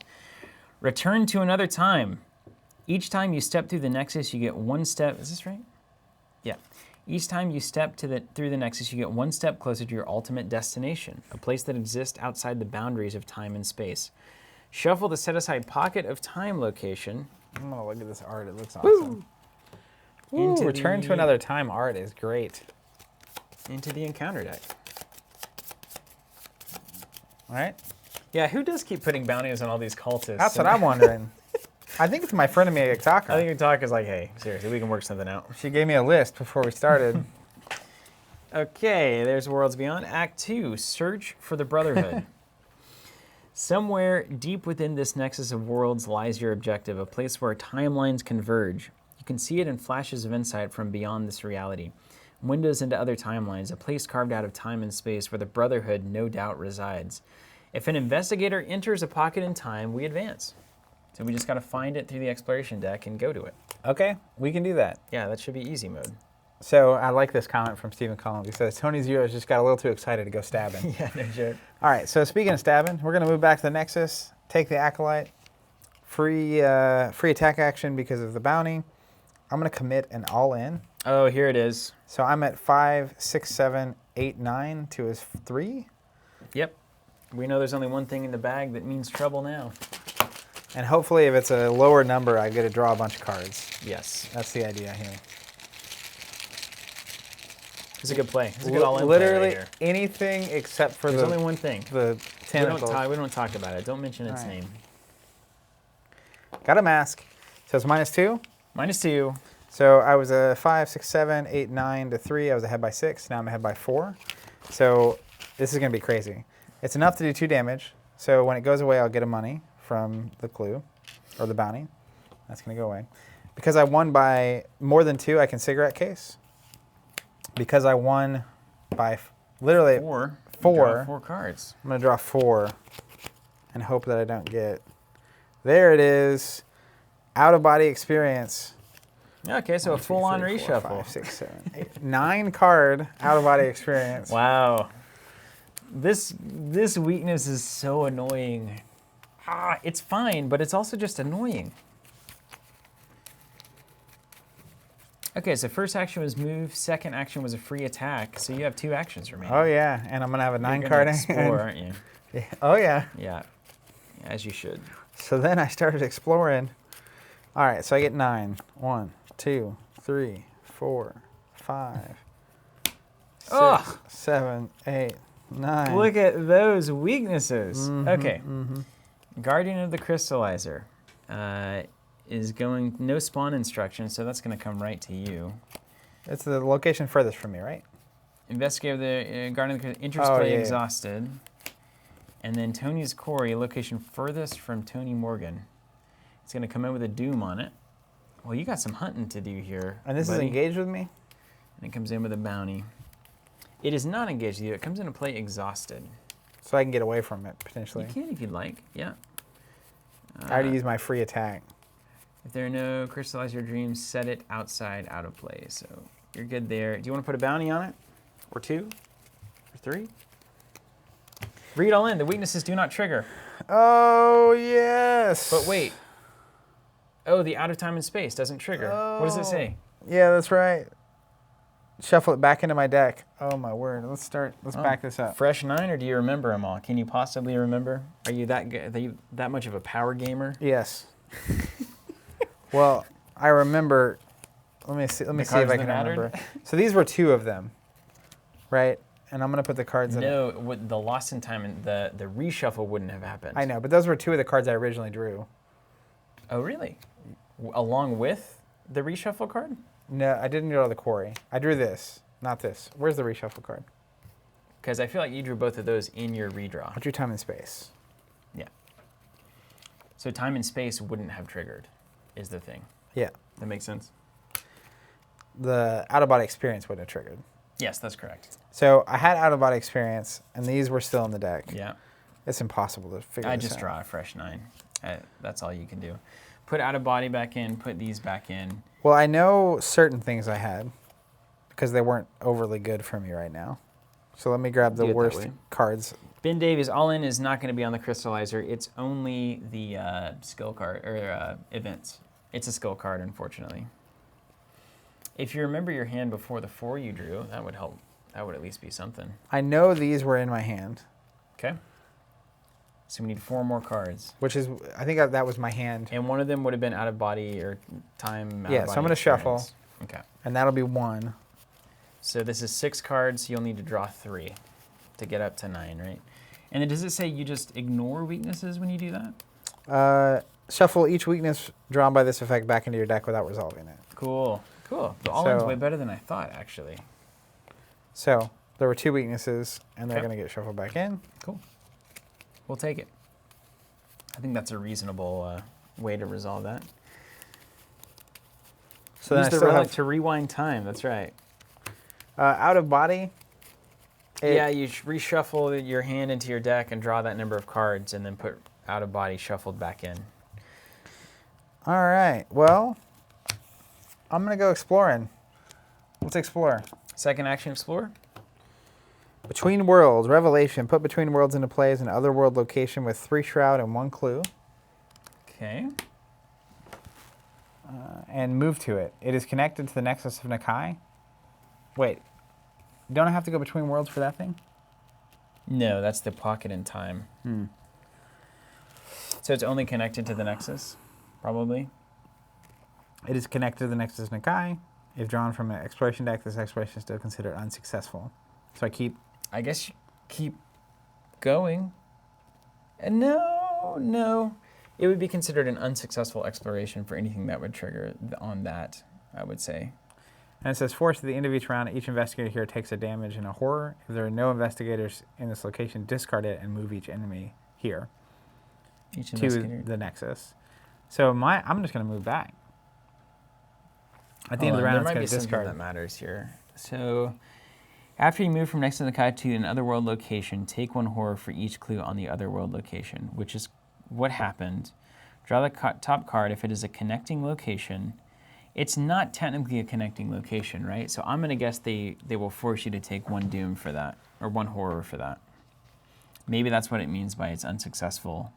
It's not considered a successful exploration, so I think you would take a horror for moving to another world location. Yeah. So I think with my next action, I move back here, and then Between Worlds is going to get discarded. Okay, and then at the end of the round, each investigator takes a damage in horror. If there are no investigators, discard it and move each enemy here to Nexus. Okay, so you can just move back? Yeah, and then it's going to go away. Okay, so it's just annoying. I get waste time and take horror. I get it. That's how Arkham works. Okay, that's your turn? Let's go to me. Yep. First action, we're playing Dr. Ellie. We're going to take 2 relics off the top 9. Got that weakness, though. It's not going to matter for her. Nice, That's nice, only nice. for Mr. Rook. Okay, so we got an Ancient Stone, a segment of Onyx, I'm going to grab some. an Astounding Revelation, so I can retool Mr. Rook here, Don't win without me. and another Ancient Stone. Okay, so Ancient Stone or segment of Onyx. Ah, man, 2 Ancient Stones would be nuts on Dr. Ellie. Each draw does 2 damage. You got to take that, right? I'm definitely taking that. Astounding Revelation. Do I need money or do I need cards? I need money. I'll take 2 money for the Revelation effect, the research effect, and then I'll put 2 relics on Dr. Ellie. This will go back in with these cards. Segment of Onyx will go back in, and oh, that's cool. Oh, it does say vice versa. Yeah, you're right. That's why you can't do that. Although you kind of have to. 3 shroud? I don't know. Do you think you can get that? You take it at the end anyway. So, all right. I'm in super mode now. 2 Ancient Stones is unbelievable. At I think 8 charges each. Yeah, 8 charges each. My gosh, enemies will not have a chance, assuming she stays alive. Ding, ding. Wow, this is money moves. I've never seen this before. I'm glad that it happened here. Wow, that's great. Okay, that was the first action. Second action, I probably go over to the Nexus. And third action, do I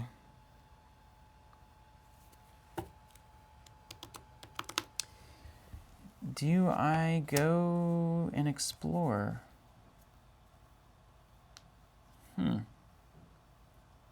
That's what I do, right? Second action, I'll move to the Nexus. And then, yeah, Chris Hodovic. So you don't take horror from the explore actions, but this was revealed during exploring, and it says put it into play as another world location and move to it. It's connected, but it's considered an unsuccessful exploration. So basically, you would take a horror when you move there, Zach, but you'd also take a horror when you move back, per the rules text. There's no way to get around it. I took 2. Fine. And then last action, I will do an exploration. The City of the Unseen, it connects. It connects to itself and back again. I'll move there. It's got 1 clue on it. After 1 or more doom is placed on a cultist enemy at City of the Unseen, place 1 additional doom on that enemy. Yikes. Okay. Doesn't it say...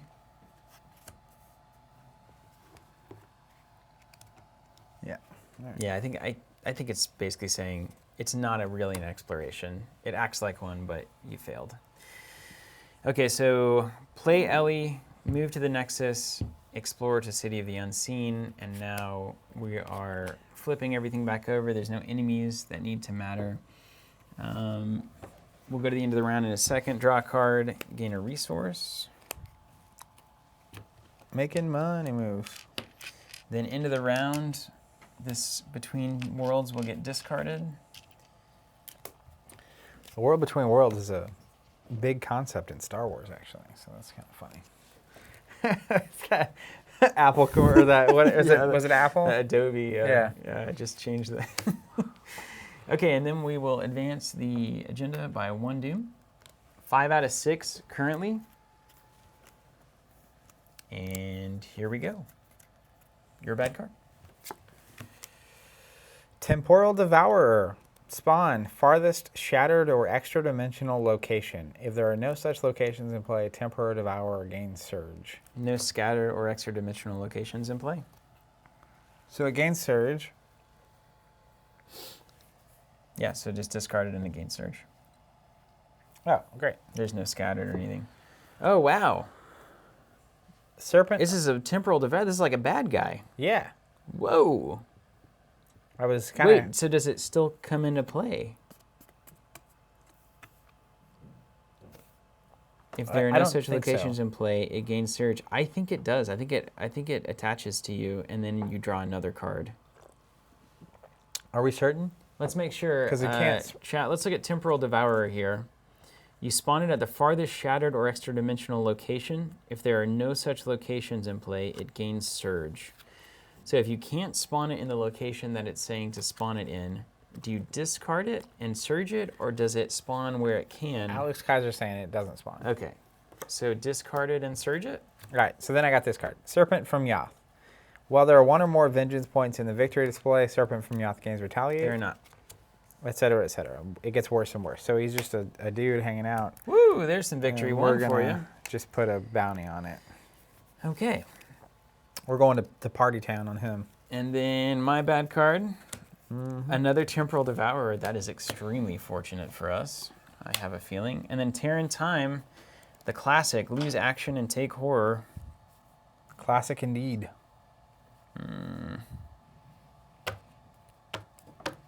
Chat, you guys are awesome. Just being immediately there to answer our questions is amazing. Can you be there all the time when I'm playing games? It'd be helpful. Okay, 3 brain to... You know what? Am I going to need the Relic of Ages that's in my deck? The one in your hand right now? Mm-hmm. Because it's 3 wilds, and I don't want to lose... I'm in the position to lose some actions here, and that's not what I want. Surely this game wouldn't penalize you so severely for something there's no way you would possibly know whether or not you need, right? Yeah, right. That's not how this works. There's going to be a lot of people playing this that don't have Relic of Ages in their deck. So it can't be a key story element, right? Is that possible? Or does every resolution end up with someone getting that? No, some people didn't discover it. I don't know, maybe. I'm going to put it in. Drop it like it's hot. Not even going to think about it. Astro Wicked, always be streaming. Relic of Ages is going to dump that into that test, so 6-3. Alex says keep hold of the relic. I don't know. I don't know, man. Should I? It's gone. Should I keep hold of it? Is it going to be good for me if I keep hold of it? Ah, I hate this game. I love it. Kyle Fisher. I mean, the whole campaign's only been centered around the relic. I know. Okay, I won't do it. You guys are right. You're right. Ryan Chilton. Who needs the Ark of the Covenant anyhow? Holy Grail? Forget about it. Okay, so this is going to be bad. 3 to 3. Zeros. I'm feeling the zeros.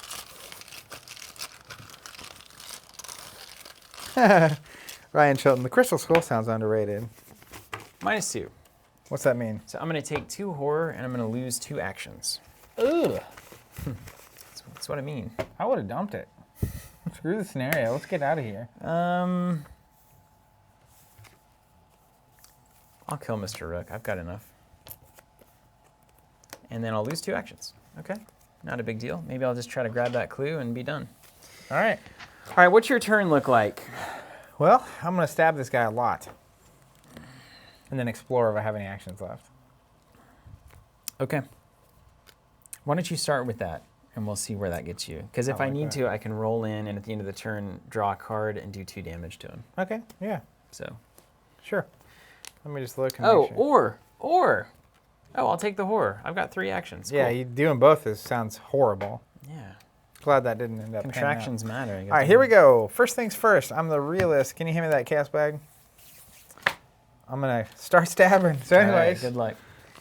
he's a 3. I'm a 7. I'm ahead by 4. My free action because he has a bounty on it. We've been so fortunate not to have Vengeance show up. -2. So I was ahead by 4. That's 2. That's 2 over. It's 2 damage. Next action. Stabbing again. First action officially. Yep. Yes. Or second non-free action.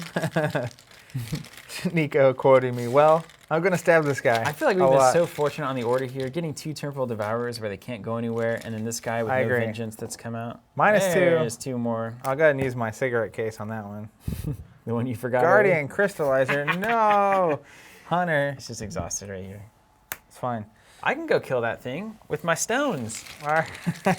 You want got both bounty? stones, You man. want Look at those bounties on 8 it? charged That's stones. crazy. At the end of the turn. Did that happen when I was gone? At my turn, I will draw a card and do 2 damage to anything next to it. That's so good. Unbelievable. All right, here we go. Second action, technically. -2. -2. You got him. It's gone, and I get a cash, and I have an action left. Did you want a bounty here? Before you get too far? No, I'm not going to be able to get rid of him, so. Okay. I can do some money moves to him. I'm just going to explore. Area explore, yep.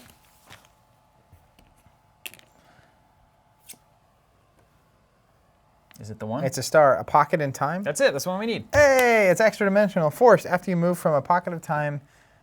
Oh, it doesn't connect. Yeah, it does connect. Yeah, it does. Yeah. To a shattered location or vice versa, take a damage from each clue on that shattered location. Explore, draw the top card of the exploration deck. If it's a connecting location, put it into play, etc. Okay, so after you move from a pocket of time to a shattered location, or vice versa, which there are no shattered locations currently. It's like that one I was at earlier. Yeah, do the thing, and then you can do the thing. Okay, and now we move immediately on to the next act. Search for the Brotherhood says if an investigator enters a pocket in time, advance. Gateways to Other Times, Act 2B. What you see before you is truly staggering. Throughout these halls are hundreds of windows into places both ancient and futuristic. Once grand civilizations that came before even the earliest records of known history, and more still that have yet to be realized. The psychological weight of this discovery is almost more than your mind can bear. My mind's pretty good. I'm a researcher. I feel like you're probably not even paying attention. You're just stabbing and shooting. Yeah. Humans are not the masters or caretakers of the earth. Well, no one ever had any weird ideas that was the case, did they? They are merely a footnote in a much longer history. A history which is about to be revised. Shuffle the set aside scattered locations into the exploration deck. Scattered or shattered? Shattered. Scattered. Shattered. Shattered, shattered, shattered, shattered, shattered, shattered. There's 6 of them. Can you put those in the exploration deck? Don't look at them. Each investigator shuffles the topmost hex in the encounter discard pile into that exploration deck. Here's Terran Time, and here's Between Worlds.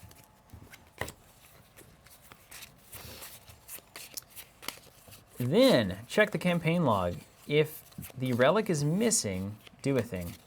If the investigators found the missing relic, advance to 3A, the Yithian relic. We found it. The Yithian relic. If you intend to mend the shattered timelines, you will need to find the Relic of Ages and learn to harness its power. I mean, do we really know that the future that's being created is worse than the future that we are recovering? Who's to say, really? We have 2 actions available to us. We can search the deck or discard pile for the Relic of Ages and add it to my hand. I've already got it. It's in my hand right here. Or if the Relic of Ages is attached to your location and there are no clues on that location, take control of the Relic of Ages, okay? If an investigator controls the Relic of Ages, advance. So you just need to play a Relic I of just Ages? got to play it. I like the sound of this. So I have 1 action left. Wow, I almost made a devastating mistake putting it into that skill test. Can you imagine what that would have been like? It would have been harder. I would have had to go through my deck and get it reshuffled, I guess. No, you can use that action to get out of your discard pile. Oh, that's it. Okay, so it's just an action. Yeah. All right, so I have 1 action left. I'm going to play Leo DeLuca. Oh, there he is. So now I have another action left. The Louisiana Lion. That's right. Ryan Chilton. We'll talk about City of Archives at the end of this. Then I'm going to go ahead and I feel like I'm just waiting for you to go at this point. I'm going to play the All Relic. right, and I'm going to roll. play Easy Mark. Yeah. Gain $2, draw a card. These decks are functioning well, They are. Zach. And They then, are good. oh, and that actually attaches to my crystallizer. And then you're up, man. Just Easy hang Mark out. on Crystallizer is just... So you don't have to be at the pocket of time or anything to use your thing? It says, if an investigator controls the Relic of Ages, advance. That's it. All right, well, let's do this. Okay. All right, so I think I just play it. Stephen Collins says, open the passage to time. Tony Zeros leans in and says, anyone here to stab? I've got ideas. Okay. So, play the Relic. Yeah, step 1. First action, play the Relic for 2. Advance.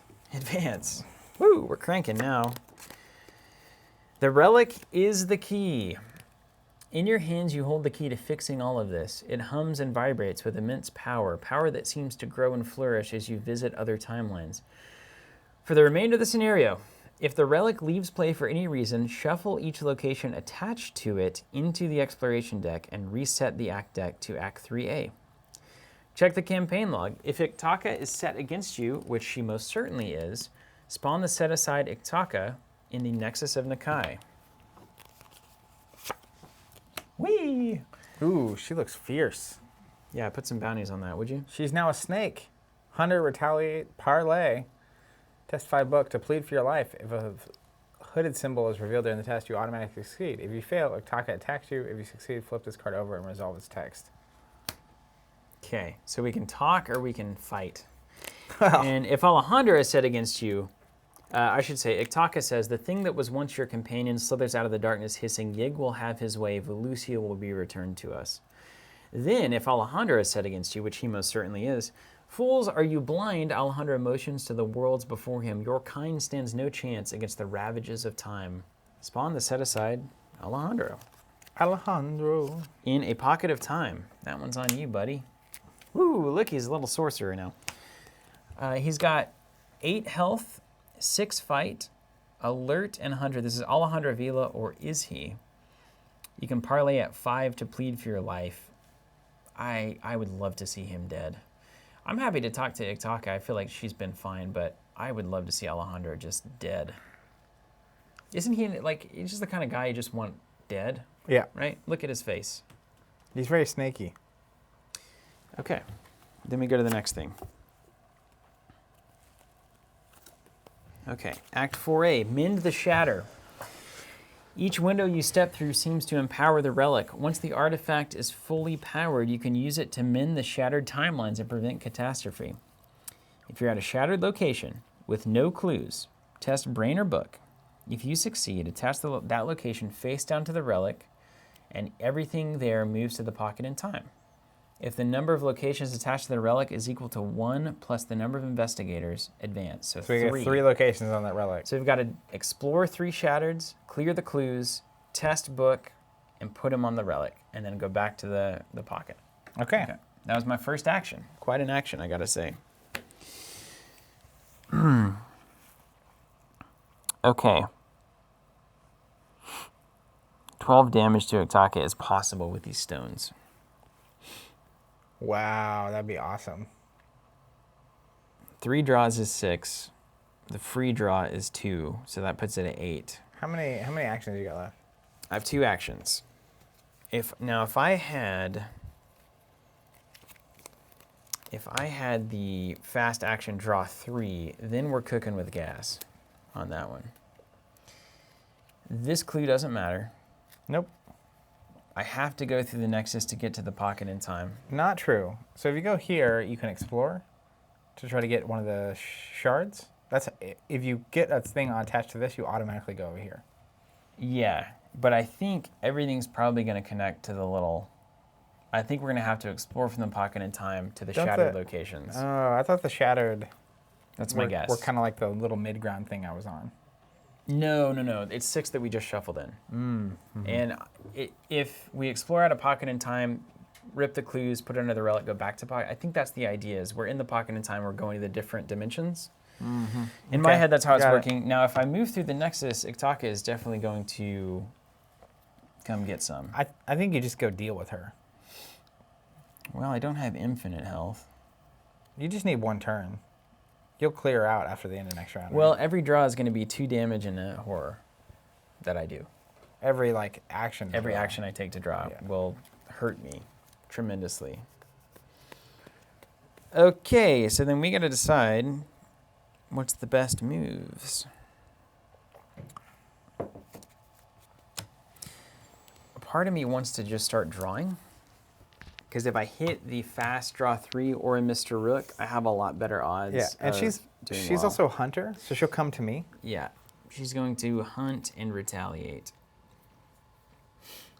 So I think ultimately if you can get those cards, because you could move, and deal with her if you have that card.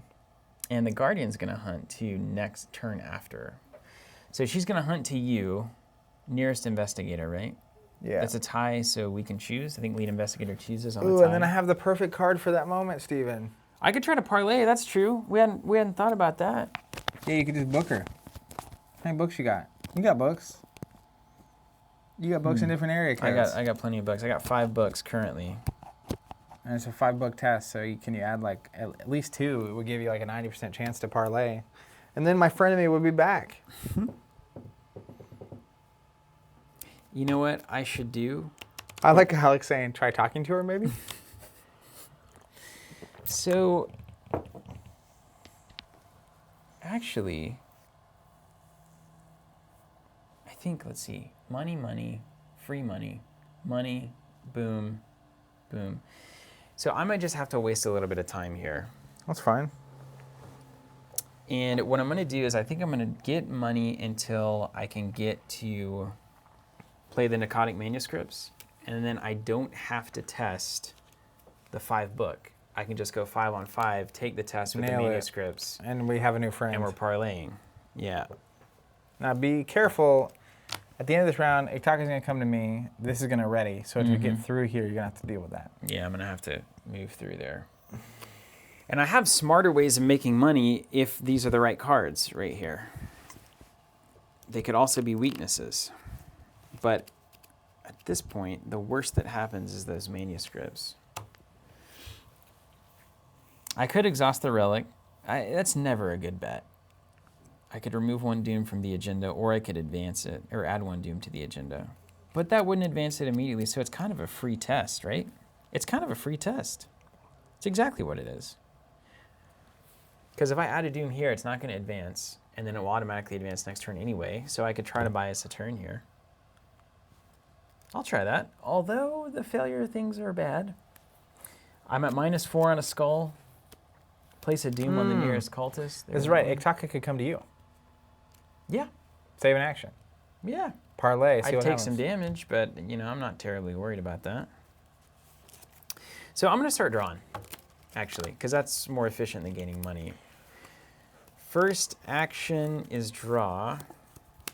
Ooh, that's interesting. Or second action is draw. Third action is draw. I like this a lot. Okay, great. So then that's the end of the turn. Ready. Resource. Card. And somebody needs to get these clues. So you're on a killing and I'm on a talking. I could get those clues, if you know what I mean. Do we want Iktaka to come to me or you? I can take some damage. I think we're coming to you and you're just testing. Taka comes to me and does 2 damage on the attack. And then 1 sanity. Ah! Okay. And then Guardian's going to stand up. You take an attack from Alejandro. 2 sanity, Oof. so put 1 here. Yeah. 1 on Tony. This is awful. And 1 damage. And then we draw a card, gain a resource. Mm-hmm. Okay. But Alejandro is going down.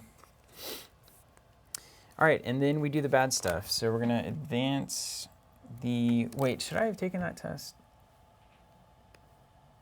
This test? I Yeah, think so. May as I well. think It's so. fast, right? I think so. I should go ahead and do that. So let's go ahead and just do a free test. Test for book, 5 to 4. Maybe it won't advance.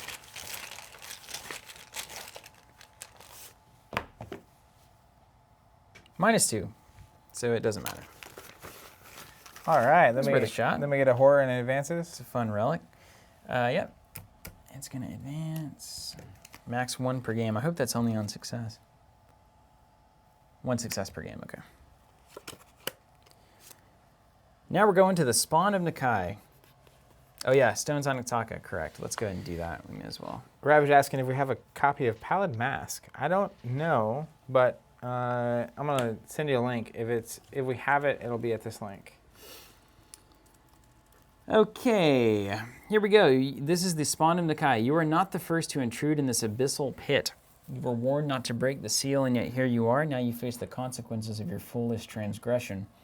The thing emerges from the lightless void beyond the Nexus. It's a being of black polymorphic ichor, an animated viscous ooze that crawls along the ground with shapeless limbs and leaves a trail of smooth, dissolved stone in its wake. Shuffle the encounter discard pile into the encounter deck. Whoosh. Spawn the formless spawn in the Nexus. It's not good. Cannot move or be moved. It is massive. It gets +1 fight and evade for each doom on each card in the Nexus, including the Nexus itself. There's currently no doom there. And it does a ton of damage. 3 and 3. Friends, massive. Do I take opportunity attacks if I move in and over? I think massive would opportunity attack me, right? It's engaged. I've got the Relic of Ages forestalling the future.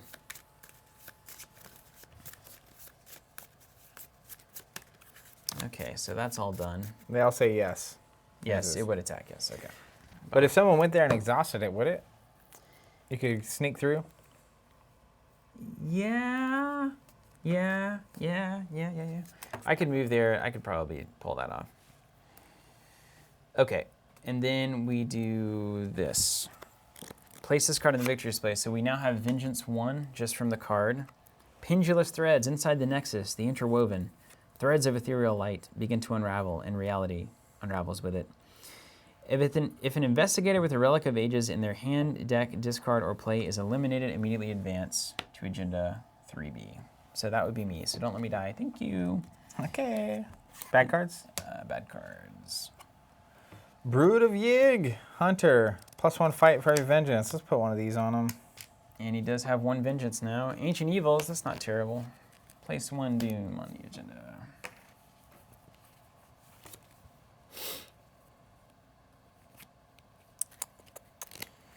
All right, so 8 health. And So I've here's got the moment. 5 actions. So I can technically get rid of Alejandro. I can maybe test Book as well. I'm going to test Book on Iktaka here. I think Alejandro is the one that needs to die. Because you could technically do 8 to him.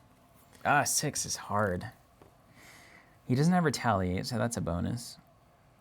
6 fight is such a bummer. Are we supposed to just evade these guys?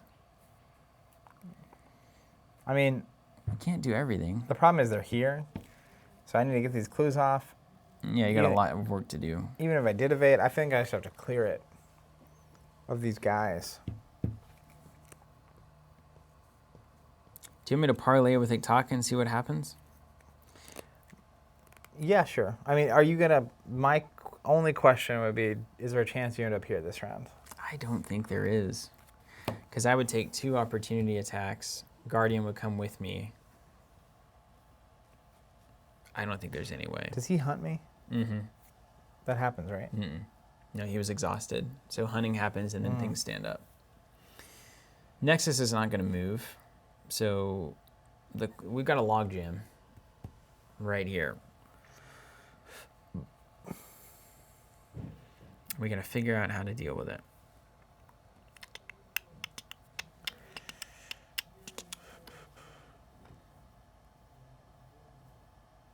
What do you do with Alejandro? Isn't that really the question? I mean, I think I just nuke him. Or, I mean, I have a pretty good chance of passing that book test, honestly. Do you really want to beg for your life? You want to see what Iktaka does, and then it may Yeah, give let's us an start there. idea Let's of what start there. Alejandro does? Oh, it won't engage me. Okay, cool. So this won't even engage me. It'll only engage you.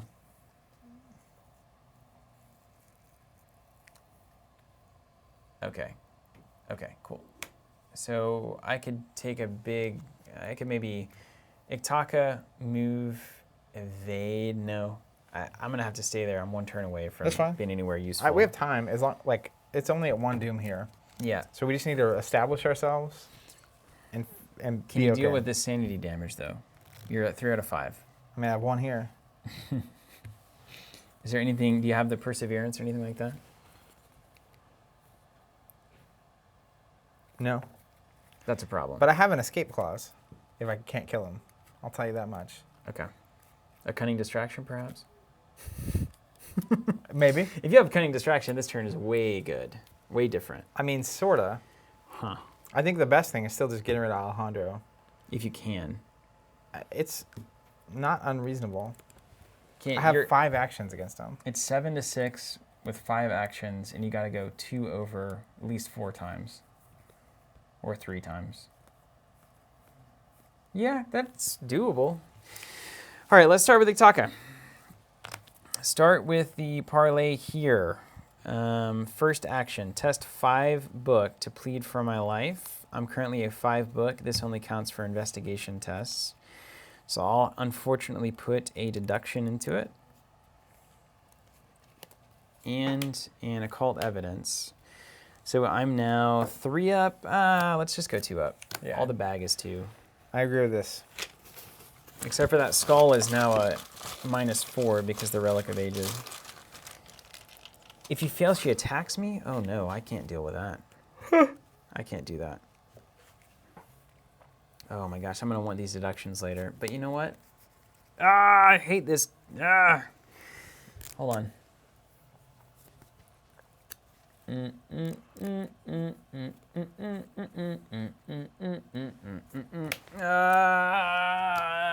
Two deductions. I hate it. You got to do it. You got to do it. All right. If I take an attack here, it's real bad. Don't take an attack here. 4 up.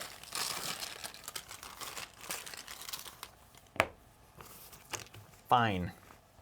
Oh wait, it's an auto success.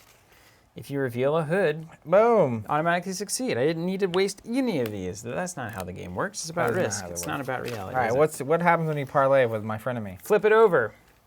Check the campaign log. If there's 16 or more tally marks under Yig's Fury, no way. There's only 5. Okay, Iktaka ceases her assault and listens to your words. Volusia must be returned to glory. There is no other way, she decrees with bitter certainty. Help us to achieve this goal, and you can join with us. Yig will remake you in his image, and we shall live together in our timeless paradise of Volusia. That's pretty tempting. We have to decide. Choose one. This is called Yig's Mercy. Choose one. I would never turn my back on humanity. Flip it over, exhausted and unengaged. For the remainder of the scenario, we can't parlay again. So it would exhaust, and I could run at that point. I accept. Remove this card and Act 4A, Mend the Shatter from the game and advance to Paradise Lost. For the remainder of the scenario, you cannot parlay with Alejandro, and Serpent enemies do not engage or attack you.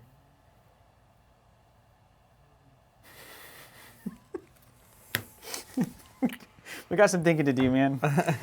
Oh. Locator, thanks for the streams. Just ordered content sub, player boards, tokens, and the return 2 sets available on your site. That's amazing. Serious gratitude. The whole team is grateful for your participation and support. Genuinely, that's amazing. That's amazing. Okay, Zach. So obviously, if you flip Alejandro, he's going to want us to join the cultists. She's going to want us to join the snakes. I kind of like Iktaka. And the game is going to want us to try to not join either of them and die. I think that's probably how this is going to go, unless something changes. I like the snake people. Personally. I mean, between the options, Yithians, snakes, and the cultists, I like the snakes the best. I like the snakes the best. They were doing a great job before we got protect involved. some stuff. I mean, they seem like they have good intent. Also, Iktaka is my long-lost frenemy. You could finally merge into the love child that you always wanted. It's a big coil of Tony and Iktaka snake moments. Jesse says, one of us. I mean, look, okay, so we have 5 Yig's Fury. We have been super nice to the snake people this whole game. Surely they're not that bad. I think we join. We got the Relic, we got the snakes on our side. You don't take any damage from Brood of Yig. It goes unengaged with you. I think we totally join. You want to join the snake? I'm a snake through and through. All right, let's do it. All right, let's see what happens. Iktaka, we accept. Remove this card and Act 4A, Mend Shatter from the game. Sorry, humanity. Oh, this is our current act. Retro Daniel. They're going to abandon humanity. Hey, I'll accept Iktaka as long as you promise we can go wherever the Yithians are and destroy them. And just make them pay. Okay, Paradise Lost. Where is that? There it is. Paradise Lost is now in play. Okay. If you're at a shattered location with no clues, the same thing. If you succeed, attach the relic and do all of that. If Volusia is attached to the Relic of Ages, advance. So we need to find Volusia, and I need to explore it and get the Relic of Ages. And what happens to the Brood of Yig? I think he unengages you because he can't engage or attack you, and he's hanging out. All right. Alejandro, my friend. Maybe you think we could get him to attack Alejandro? I don't know. Instead? Okay. Okay, we got the snake people on our side, and I have 2 more actions. Is Formless Spawn a snake? No. Mm-mm. I really want to move. I think I probably have to take 1 more turn. I have to take 1 more turn.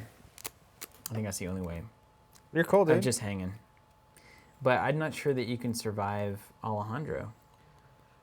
If you take 1 more sanity, it's all over. I'm not going to take the sanity from Alejandro. Okay, yeah, that's what I needed to hear. All right. Not happening. So second action, how about let's play some stargazing? You see that out there? You see that? I'm now a snake fortune teller. Okay, let's put this on the top 10. Look just beyond the horizon.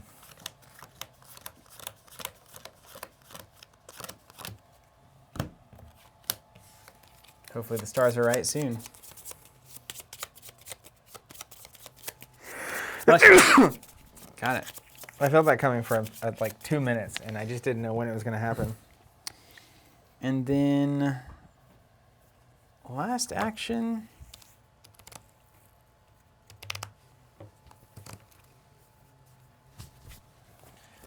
Oof. I think I'm going to draw. I don't like that, though.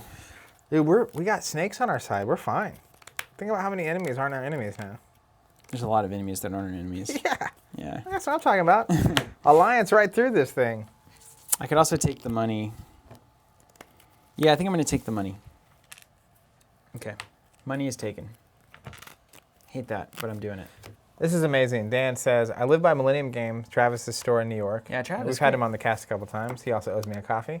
And support him for my normal Arkham Horror LCG stuff. I'm actually pumped about your content subscription as a way to thank you for your great content, great work. Thank you so much. Really amazing. Cool. We've heard that a lot, so like the fact that people are willing to actually do it is amazing. People just saying they want to support their local store, but they also want to find a way to support us. So thank you so much for doing that. Okay, done. Over to you. Alejandro. All right, let's see. Yeah, no problem, Larry. Good to see you. Thanks for stopping in. All right, you ready for this? Mm-hmm. First things first, I'm going to take a free stab. Free stab. He doesn't have retaliate. Alejandro's got to go, man. If ever there was a time to draw nothing but zeros. So he's a 6, I'm at a 5. 6, 7, I'm ahead by 1. Which is not where you want to be. It's totally fine. I have things. Let me just get my house in order here. If we had all of the collection too, I think we would put like Oops in your deck, which is a double fight that you could attach to the Crystallizer and some other good things. All right, here we go. Yep. I kind of want to fail. 0. Oh, okay, that's fine. It's only 1 damage, so I but win by 1, I guess. it's like maybe the worst outcome, but not a bad outcome. Okay, so then I'll take my first action. We'll swing again. What's that? -2. Okay, I fail, so I'm going to play Live and Learn. Fast, after you fail a skill test, attempt the test again. I get +2 value, so now I'm ahead by 3, and this attaches to my Crystallizer. Yeah, it does. Head by 3. Ah, -2. -2. All right, so I have 3 actions left because Leo gives me actions. Yeah. So here we go. You're fine. Watch what happens. I'm going to commit +2 to this. So now I'm ahead by 3. With the Colt, it's bold. Yeah, I don't need it. Put that Live and Learn in too. Head by 3. Auto Oh fail. my gosh. 2 actions left. 2 actions left. good. It's fine. It's fine. 2 actions left. First one.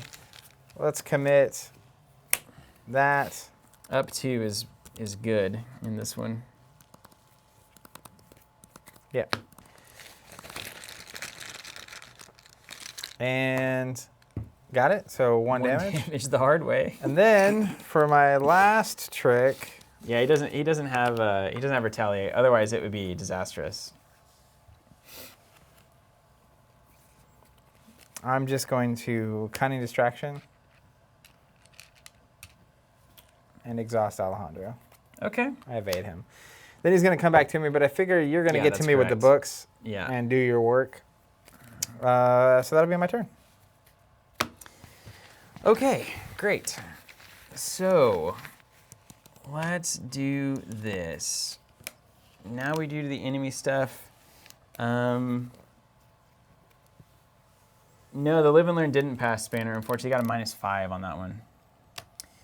So Guardian is going to hunt and then attack. So you'll take 1 and 1.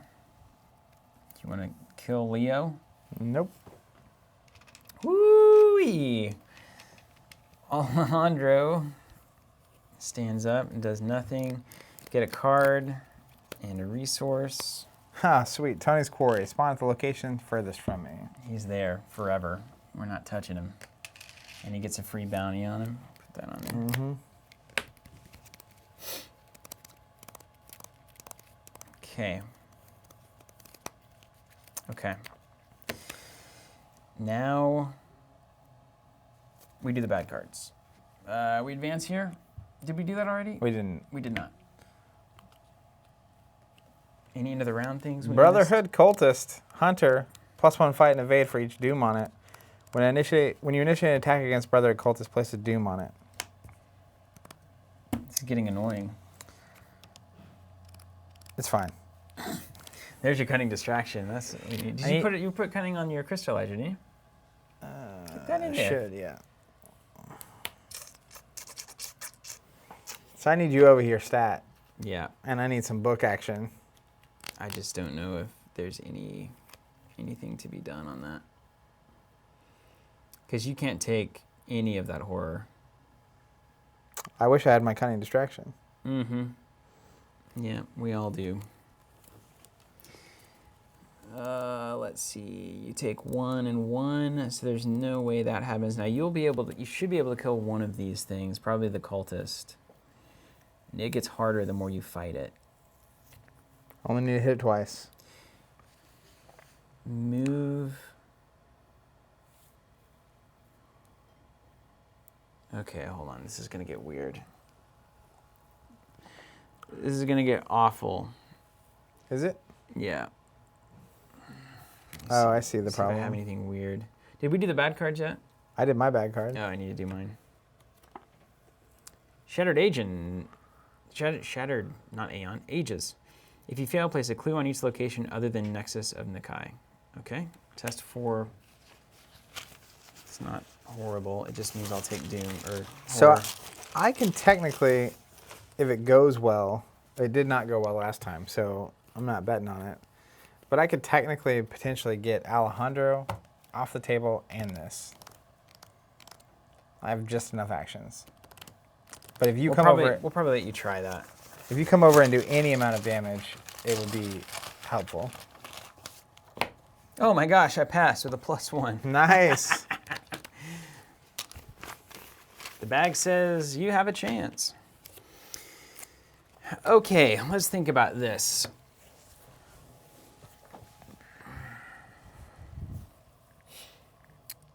Move, evade, move.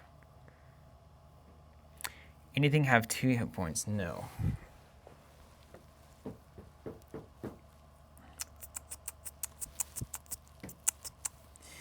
So I'm thinking I've got to move. I've got to evade this thing. Yep. And I can't fail that. And then I got to move here. I'll do 2 damage. Well, it'll be after they attack. So that's not good enough. I could take this 3 damage from him, but I would lose Ellie, which means no stones. Which is a problem. Which is a problem. But if I don't do that, I'm dead.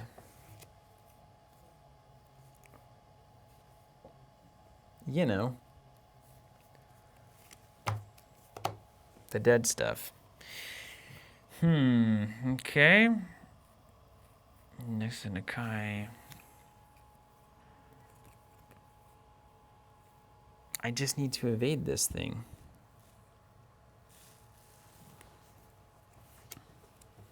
How do I do it? I've got 3, 4, 5, it's 2.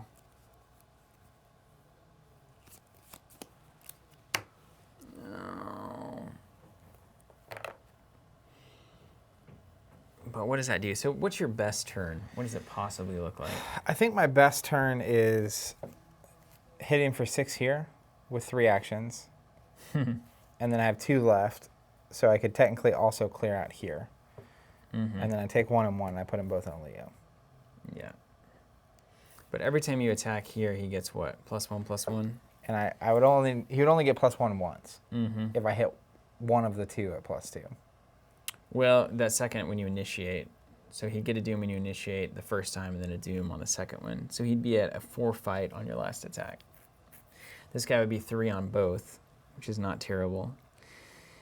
Oh, there's also is there an evade plan here? You need to kill Alejandro. I mean, the other option is if I start here and get rid of the Brotherhood Cultist, I can try to evade both of those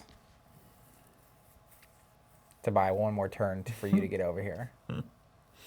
I mean, so the worst turn that I have is move, Formless Spawn, move, take an opportunity attack, and kill Ellie, take 2 damage, and then pull one of those off of you. But then it would have to be this one because I can take the sanity, but I couldn't take any more damage. It probably looks like you having to go first to see where it lands. And then you responding based on that. Yeah, and then we see how bad it has to go. This Formless Spawn is horrible. Where is Mr. Rook? Why are you not here? I should have kept you. What are these cards? Oh, yeah. These are cards that matter.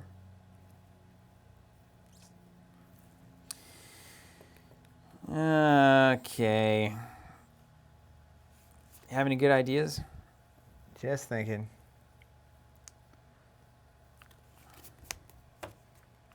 There's also a plan where I start by trying to evade here. And then if I can evade there, I can just get rid of either of these. And then kill Leo. And then kill Leo. That is a plan. So I feel like... That's not a bad plan. Because like for me to do 6 here, I'm going to have to hit 3 at more than 2. And I'm only at 5, 6, 7. I'm 1 ahead. You can go +2 from your crystallizer. You got a wild and a sprint symbol.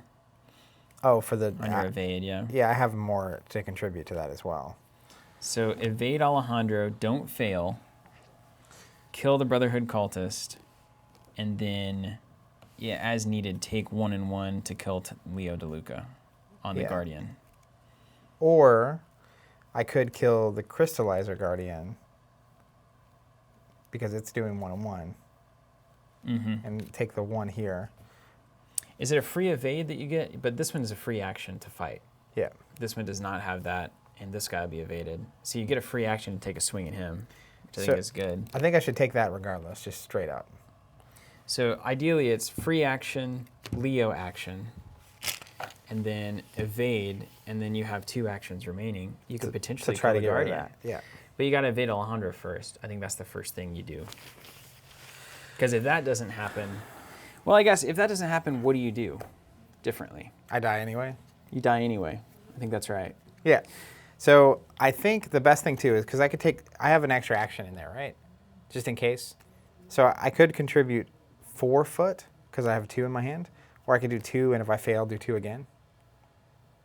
And that still saves you. And I still have a chance to get out. Oh, what a great Arkham decision. All right, so first, I'm going to try to evade Alejandro. I'm going to commit 2 feet.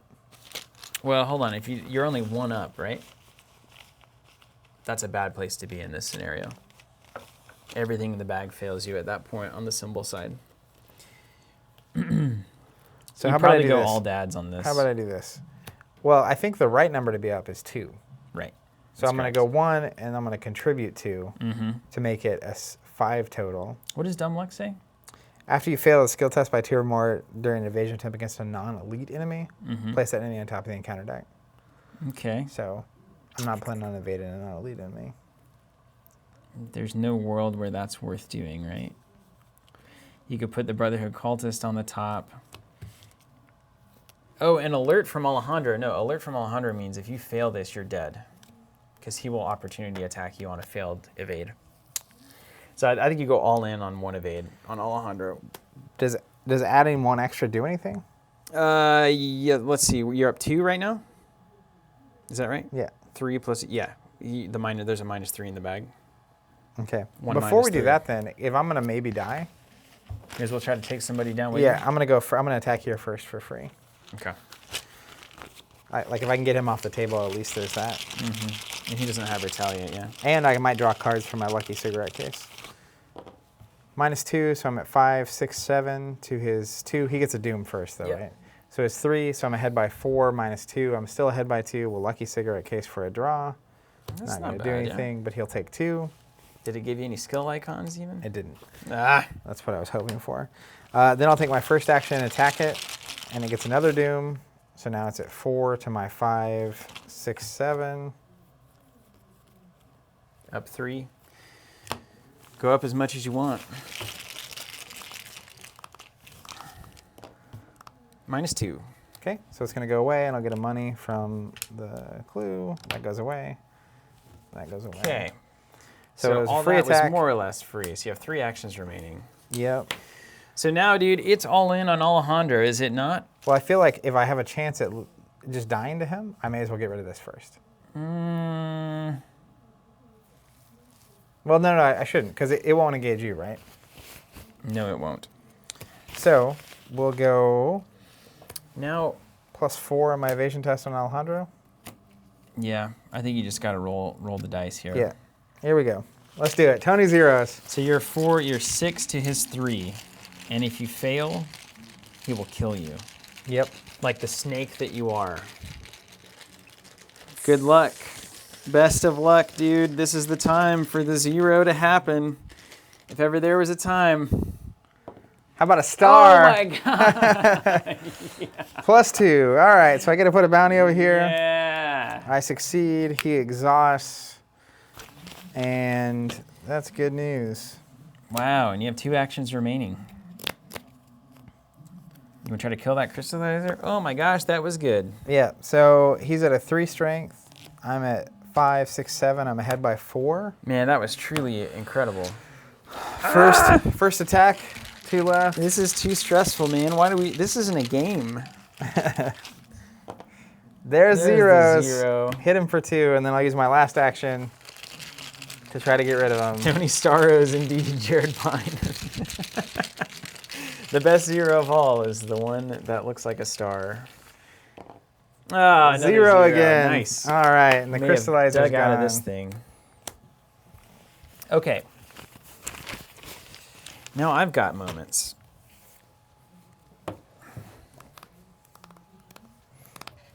Woo. There's a smart play, and then there is a riskier play. What's the riskier play? Well, he doesn't have alert. So there actually isn't a riskier play. Sebastian, Tony Zeros is back. So I've got move, attempt to evade, and then I can get to you. And then when you draw, you'll do some damage. Mm-hmm. And we'll be able to get rid of him next round. Let's try that. So the only thing that happens is I can fail and evade, and I can do that twice without losing the game. Now here's the other thing though. Money, play, move doesn't get there. Okay, it doesn't get there. It doesn't matter. So first action, let's move to the Nexus. Wait, Okay. I will take a sanity for that, won't I? 2 sanity from this, right? Moving there. That's the thing I wasn't accounting for. So I can take up to 8. I'm at 3. I have a 5, 6, 7. So 6. I can put 1 there, but I don't want to. So 3. But you don't take any of you evade that guy, right? Yeah, I'll still take it because I'm moving from an other world to the Nexus. You take 1, Takes 1. 2, 3. And then I'll take... Wait, I'm not moving to an other world location. Oh, perfect. But does this have the same thing after you move from to a shattered or from a shattered to? So I wouldn't take it moving to a pocket. That's great. Okay, we're fine. First action, move to the Nexus. Second action, dropping an occult evidence You're committing this? and a stargazing on commitment. 3, so I'm a 5 to a 2. Head by 3.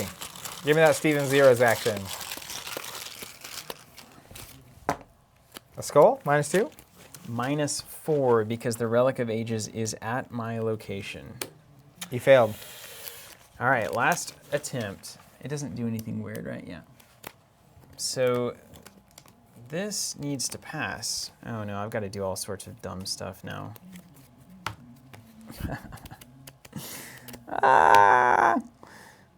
I guess I do the same thing again at +3. Yep. Pray to the maker. And if I die, then you advance to the next agenda because the Relic of Ages is gone. And what a hilarious reality we live in. Don't you go dying on me. And then I've got to evade it again next turn. I needed to hit that. I should have invested it all probably on that one. What have you done? Yeah, I need to take the horror from moving, that's right.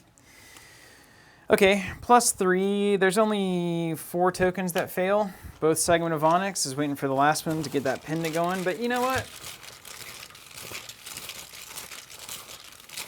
Don't die, Mandy, you got this. -4. Relic of Ages. I should have tossed it long ago, like I said. All right, Mandy, you dead. She's not dead. She will be. How? Well, she'll be close. She'll be very close. This is not good. The ancient stones are going to go away. This is horrible. All right, so then we go to the enemy phase. Form of spawn, I'll do 3 and 3. He'll ready and come to me, right? in a minute. So I'll do 1, 2. You got a healthy for me. 2, and then I've got to do the third one to Ellie, and then I'll do 1, 2, 3. You can't take one of the sanity on Ellie first. I don't think so. Can I take a sanity and a damage on an ally that can take one of each? If either one of them. Oh, what does the agenda say? Yeah. So I'm not quite dead yet. So I can. Okay. Okay. So that's better. So I'll do 1 less sanity. So take 2 minus 1 because Ellie's gone. Bummer. The stones. I think I had a better play there too. I think I just gotta wait. Okay, and now everything's attacked that needs to attack. Alejandra stood up and re-engaged you. Formless spawn is there. 1 doom. Here you go. Good luck. Racked by time, test 3 brain. Each investigator at a shadow location must also perform this skill. Nobody. Each investigator fails takes 2 damage. Each asset assigned damage by this effect is not defeated, is shuffled in its owner's deck. Whew. All right, well, you can take 2 damage, but that doesn't matter. 2 You got brain. 3. 2 brain to 3 brain. That's all there is to it. Oh, I need to draw and gain money too. All right, here we go. What a hilarious. -1. I fail the test and take 2 damage. 1, 2. Did you draw the other shard? I drew my bulletproof vest. Oh, perfect. Yeah, you should have waited. All right, so you get your bad card. Temporal thing. Nothing shattered or extra dimensional. There is. Extra dimensional. Okay, Hunter. Place a clue on the location. The hits just keep coming over there, don't they? We're so doomed. I needed those ancient stones. Yes, you did. My gosh, this is horrid. It's not over yet. Isn't it though? No. We can do this. Isn't it though? I believe. I believe I can soar. All right. And I can't parlay with Alejandro, right? You can. No, you cannot. You know what Taka said? Yeah, we snaked. All right, here's what's going to happen. I'm going to go, I need 3 out of 5 hits to get rid of Alejandro. Let me see if I can help you out here. Okay, go for it. All right, first one. I'm at a 5, 6, 7. I agree. I think that is the best. I think I got to try to evade and then find Velucia on the first drop and in the act. Right now? No. No, I would have to do a lot more than just move. Yeah, all right. So I'm just going to go for it. just start testing.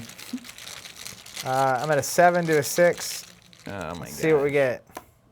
+1. That's 2 damage. That's 2 damage. And I win by 2, so I'll get to draw a card. Weakness? Nope. That'd be funny, though.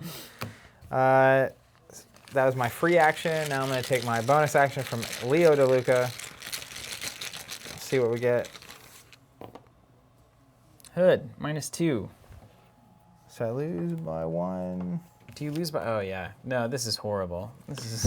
It's game over, man. Yeah, it's so bad. Let's see. Now I can try to run. I have 3 actions left.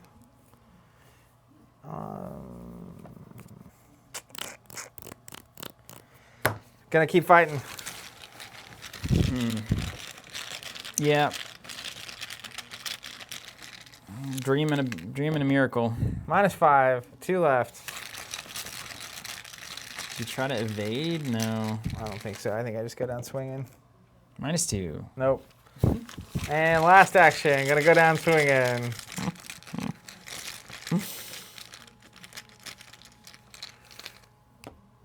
A 0. That's nice. That's fun. Wherever a 1 is. Clever. Here, take this die. I got it. And my axe. A bajillion big baddies. All right, you. Okay, I've got to try to evade. I'm going to dump my bulletproof vest into that because it's the only way I can get to 2, which actually gives me a chance to get out of here. I think it's hilarious. First, the -5. Try it again. There's really no point. 3 to 2. You can. I mean, I can try, but like, Here's a 5. I can evade and then go do nothing, which not exactly. Don't forget about this. Oh yeah. Second action. -2, and something bad happens. Nope. And last action, let's try to live. -3. Nothing but failure. We met our doom. It's done. So then we go to the thing. I will die. You will die. And whenever I die, we'll advance the agenda. So what does that say? Immediately advance to agenda 3B. Okay. The timeline collapses. Reality dissolves. This is Shattered Aeons. The timeline collapses. Reality dissolves before your very eyes. First to vanish is the environment around you. The matter blurs and thins into strings of light that fade into an empty void. Next comes your body. It disintegrates slowly and painlessly into hundreds of millions of subatomic particles which diffuse throughout the vast emptiness. Finally, your cognition, your memories of events both real and unreal, your hopes and dreams, thoughts that never held any significance in the infinite scheme of the cosmos. Ugh, depressing. Resolution 4. Let's take a look-see in a book-see. Reality as you know it will never be the same, but perhaps this is not the end of the world. After all, time is just one dimension, a dimension humanity barely understands. Zoom out. We experience time, but we cannot see it. We can measure it, but we cannot alter it. So what if the fourth dimension has split into hundreds of thousands of planes of existence? Our feeble human minds cannot comprehend the outcome, but the universe still survives, its ever-expanding boundaries no longer limited by the confines of time. In your campaign log, record that the fabric of time is unwoven. I'm not wasting my time. You don't get to make me write something down, Matt. Each investigator is driven insane. The investigators lose the campaign. That's pretty good. That's like a satisfying defeat, to be honest. We get lost in time. Here's the thing. So here's one way that could have been played out better on my end. And let me show you what that looks like. So I'm sitting at 4. I'm sitting at 4 resources, and here's what I think is actually the better thing to do. So this was second to last turn. You've got Alejandro out here with 2 damage on him, or was it 4? Can't remember. It was 2. 2 damage on him. And you also had, you had just defeated all the things and you'd exhausted him. So I made a play that was move, try to evade, move over here. We can do 2 with Ancient Stones, and then we can kill Alejandro next turn. But I said I had a safer play. And that play is, first action, I gain a money. Second action, I play the manuscripts. And third action really doesn't matter. So then everything happens. Alejandro stands up. We get our bad cards. So then, yeah, and you would have drawn into your vest. Yeah, I drew into the vest. So temporal, I still have the stones. Temporal Devourer comes in on you. And then I move, or I take an action and a secret on manuscripts. I move, and then I evade. You still die is the problem with that. Maybe I go bulletproof vest. I would have to gain a money. Bulletproof vest, move, and then I would take 3 damage on the vest, take some horror, and then you just draw Alejandro out of the game. Then maybe Alejandro is out of the game, yeah. I also made a mistake. I played my 5-cost evasion card 1 turn too early. So if I had instead just evaded him naturally, like Tried to evade naturally, yeah. the commit test, then the next round when I had 3 enemies, I could have paid 5 to evade all of them and bought myself another turn. Yeah. So it's amazing. Not only is the narrative cool, but you can get better at the game. Because I think we had an out there where we could have at least stabilized. I had 14 damage ready to go. As long as they're not engaged with me, I can just draw, and do 6 to something. Draw, do 6. Well, and I feel like that was the first time in this campaign that we were in the wrong place at the wrong time. Mm-hmm. I feel like I would have been way better against Tiktaco. Top card of the exploration deck, the Shores. Doesn't connect. Racked by Time, I would have got that one. Where's Velucia? Deep. This is hilarious. There it is. Would have taken us a minute. So we needed to explore 5 locations. Yeah, I think you had to get over here and we had to get rid of Alejandro. That was the only out at that point. Yeah. Yep, had to get over there with the stones. And I think you have to wait and play the manuscripts. Now, technically, I should win this test. I've got, it's a -2. What test? The natural evade without the manuscript. So Skull fails, Hood succeeds, Tablet succeeds, Gas Mask succeeds. So the all the -5. zeros succeed, the +1 succeeds, all the -1 succeeds, the -2 succeeds. So it's a -3, -5, Skull, and Tentacle fail. And there's 2 skulls. I think it's 5 tokens in the bag that fail at that point. Man, okay, that's great. Okay, so let's look at, let's talk about Forgotten Age. It's 3:30. We've got nothing but time here, Zach. Let's take a crack at what Forgotten Age is all about. Let's take a break. Let's take a break, and then we'll come back and We're gonna gather take our 5, thoughts. Yeah. and then we'll come back and we will talk about Forgotten Age and our campaign, the whole campaign. All right. Whew. What an experience. That was... You know, it's like, man, do I want to do all of that again and try to win? Yeah. All right. We'll be right back. Hold on, I'll zoom us out. Okay, we'll be right back. You got it?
Hello, everyone, and welcome back. We're here after a break, after playing that last scenario in the Forgotten Age and getting wrecked. Yeah, so we just want to talk about Forgotten Age and our thoughts on the campaign as a whole experience, and then particularly, I think there's some fun discussions to have on the Yithian element of that, because I think that's something that gets talked about a lot. And then chat and hang out and talk to everyone and see. Peter says, I grabbed a Covenant content membership. Love the streams. Thank you so much, Peter. It really does mean the world. Okay, so let's just start off with what just happened here in the last scenario. I think it's not uncommon that the last scenario is going to be pretty difficult in Arkham. Our timing on certain things, like if we went back and played this again, I'd be like, oh, I want to make sure I get to the pocket in time before I drop the relic and advance the act. Like those kinds of things become a lot easier. So that makes a lot of sense. If you just waited, that's hilarious. Stuff you don't know, right? So it's one of those things where if you come back and play this again and you know certain information, then you can make way better decisions. Yeah. So I actually saw somebody on our YouTube channel left a comment that said, most of the cycles seem like they're good for like blind run-throughs, whereas Forgotten Age seems like it's a raid boss in like a World of Warcraft, where you're supposed to play it over and over and over, learn it, get better at it, almost like Dark Souls in that way. Yeah. And then you can finally find the end of the scenario with victory, and then apparently there's a secret scenario. If you succeed, you play a last scenario that's kind of fun and cool. So that's enticing. I think that's worth mentioning. I think that's a good way to think of it, that this is one that's supposed to be kind of a challenge that you are supposed to replay more than a few times to get better at it and actually beat it. And I think it's probably healthy to have something like that in the game, because people that play this game a lot, having a cycle that they can revisit over and over again to feel like they're getting better at the game and basically improving. Yeah. But it definitely, and maybe it's the idea that you're messing with time here, right? And you're redoing it over and over again. But I think about all the things that during the first 4 or 5 scenarios for us just happened to go right. A lot of things. So like we would be in the right place. Like in this case, right, I feel like if we'd been flipped, it would have been way better. But we were kind of wrong place, wrong time here. But I feel like if we went back and did the whole thing again, the entirety of Forgotten Age, we could decidedly do the things right that we kind of got lucky on. Yeah. And then the things we didn't get quite lucky on, but now knowing, like as an example, you play the Relic of Time when you get to the pocket in time. That makes sense, right? Relic of Ages, pocket in time. Yeah, that's what Relic of Ages. So put that together. I could see that, and I think someone early on in the process was saying, like, basically they love Forgotten Age, but they play a lot, and everyone that just plays through it once or twice, this is not the scenario that they like. Because, like, I feel like in the other ones, I haven't played the other ones. I'm excited to, but the recognition of if you can play them blind and it tells an awesome story, and if you're the kind of player that's only going to play it once or twice, that would make sense that people would like that more. Now, the other thing here is I think we had decent odds at certain outs that game that just didn't go our way, and they've been going our way most of this campaign. So this is one where we just kept getting like that last where the evade should have worked based on the math, should have certainly worked the second time based on the math.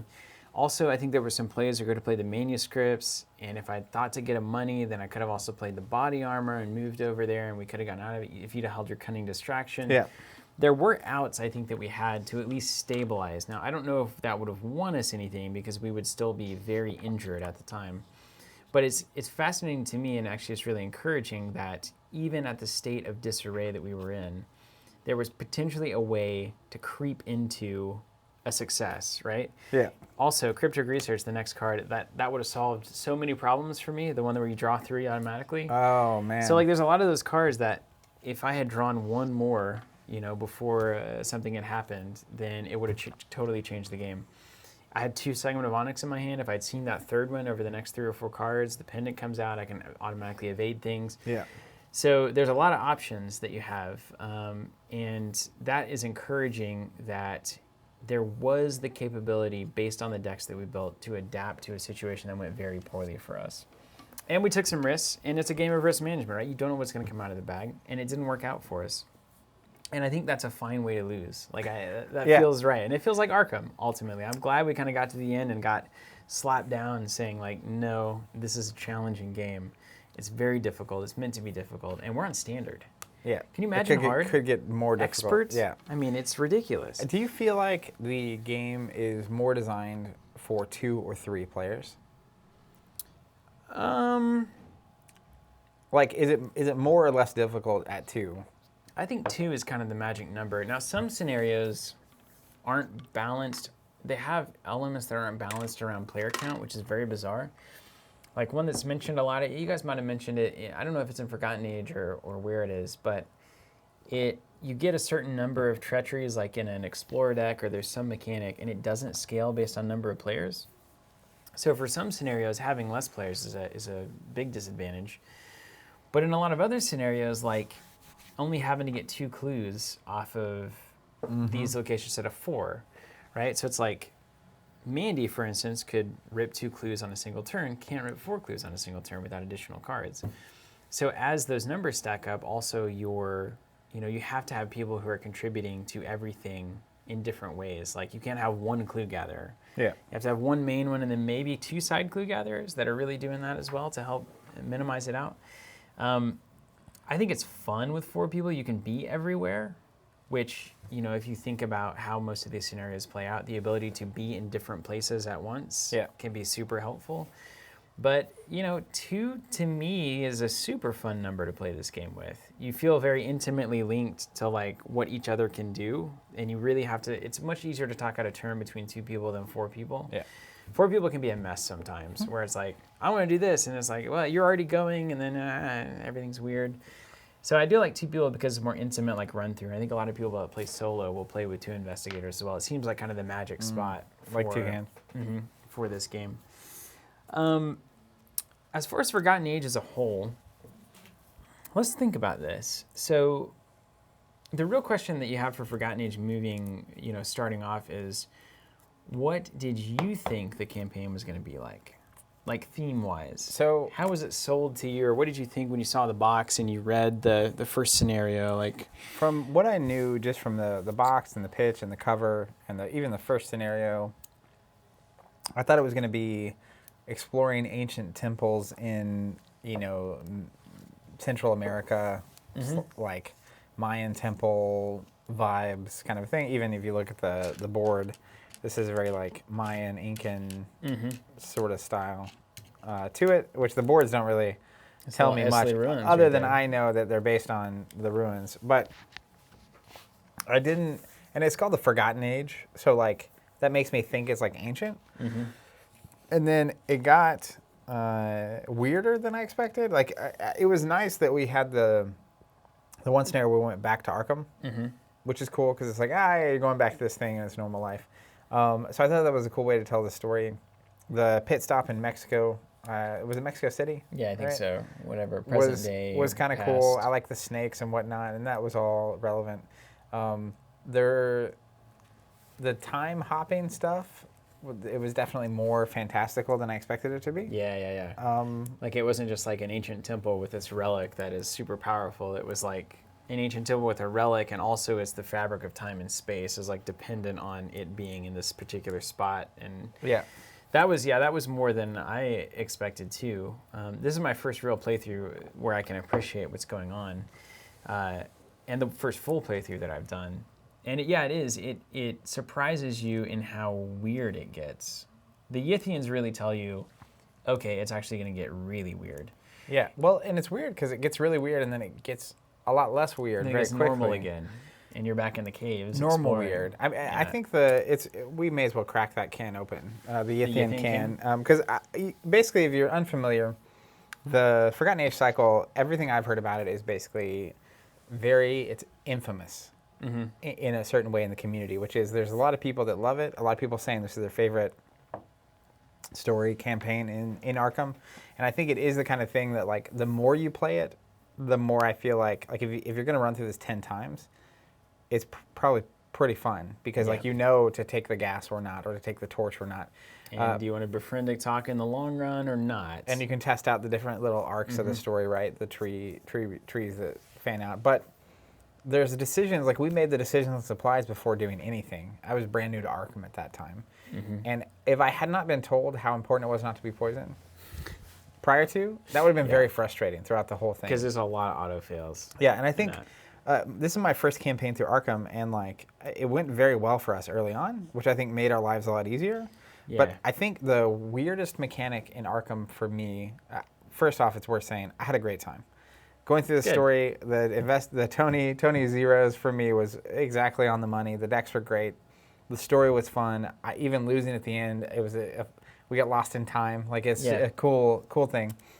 But the weirdest mechanic to me is the like fail forward thing, which is usually when you're losing, games give you a comeback mechanic. Yeah, we're talking about it in the podcast, the last one that we did. The Arkham one. Yeah. And so it's like the reality that like because it went well for us, it was easier for us. And I can imagine if the first couple go poorly, it's like now you're poisoned and you don't have as much experience and your deck's worse. And now the third scenario goes worse for you, so then you get punished again. And it snowballs that direction.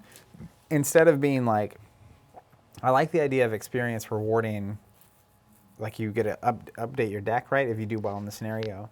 But then like, it almost feels like there should be outside of that benefits if things go poorly. And we were talking about stuff like, you start the game with 2 extra resources. Or you draw 8 cards instead of 5 at the beginning of the game in the next scenario to give you a boost into the next one. Yeah. To try to make it go well so you can actually get experience and start updating your decks. So that's, I feel like that can be this game's greatest strength and greatest weakness. It says a lot about why you would like it or not, I think. If you see the entire cycle as a giant challenge that is understood in its entirety from the beginning, then failing forward makes some sense because it's like, I want to beat this experience as well as I can. So the better I do, the better I can do. And so it's like getting a high score in an arcade game or something, right? Yeah. It gives you the opportunity to do that. And it makes it hard to do that if you start failing, right? Which does make sense. And I feel like if you think about it in the context of like a role-playing game, my concern there is that like I could easily see with Arkham getting 2 or 3 scenarios in, and it went rough enough that I just want to restart. Yeah. And so if you get 10 or 15 hours in, you have to hit the reset button. That just gets a little bit annoying for me. Yeah. For me, like I would rather go through the story. Failing's fine. Even failing at the end here is fine. But like the interest to me is using my character and taking them through the story. So like once I know what the story is, I'm a lot less interested to play it again. Right on. Not like trying to rack up victory or trying to explore. Or like, what's the other path that we took? It's like, that's our path that we took through this scenario. And I'll never forget us dunking that objective in Mexico City. Yeah, right. That was definitely my favorite. It was tense the whole time. It was close the whole time. And we barely pulled off a victory in that scenario. But just the failing forward concept, it's like... Chris Hedevec did say, in a lot of the campaigns, if you fail a scenario, it often grants you extra experience, which is good. Yeah, so I didn't know. I've only failed ones that don't do that, I guess I should say. So I didn't know that was the case. So let's talk about Yithians then. So I think if you remove City of Archives from Forgotten Age and put in another cave, jungle, whatever, I think it's a better campaign. Literally, we were talking about after. If it just wasn't there, you don't lose anything, right? Now, that said, great comment on YouTube, and I really should pull it up, but I don't want to lose. Yeah, you may pull it up. Yeah, I saw that. Pull I saw it up that on earlier. YouTube. I thought that was a really great take. So one of the things that we don't appreciate, Zach or I, we don't know anything about Lovecraft. We know absolutely nothing about any of the stories or the mythos or who does what or the common themes, those kinds of things. But apparently, the body snatching idea, the Yithian theme, all of those kinds of things are very much critical and interesting to Lovecraft lore, storytelling, etc. It's a common theme that you'll see is the whole getting possessed in a different body kind of thing. So if you're really hip to Lovecraft and kind of the source material behind all of these games, or this game, then it makes a lot of sense that you might enjoy that. That it's like, oh yeah, this is what I came for, because this is a Lovecraftian kind of idea. You got it here? Yeah, I believe this is Frederick from Sweden. Frederick from Sweden says, having watched the first scenario of the stream, I feel I have to add some reflections. First of all, I love this scenario, and this is about the Yithian scenario. Yeah. City of Archives. But I do think that many people who do are into the Lovecraft mythos. Some Lovecraft stories are based on the theme of body snatching for nefarious purposes. This scenario draws heavily upon Shadow Out of Time, one of my favorite Lovecraft stories. From that perspective, I love being snatched from the very first moment. It was quite clear to me that you did not appreciate it at all. True. You played worse from the get-go.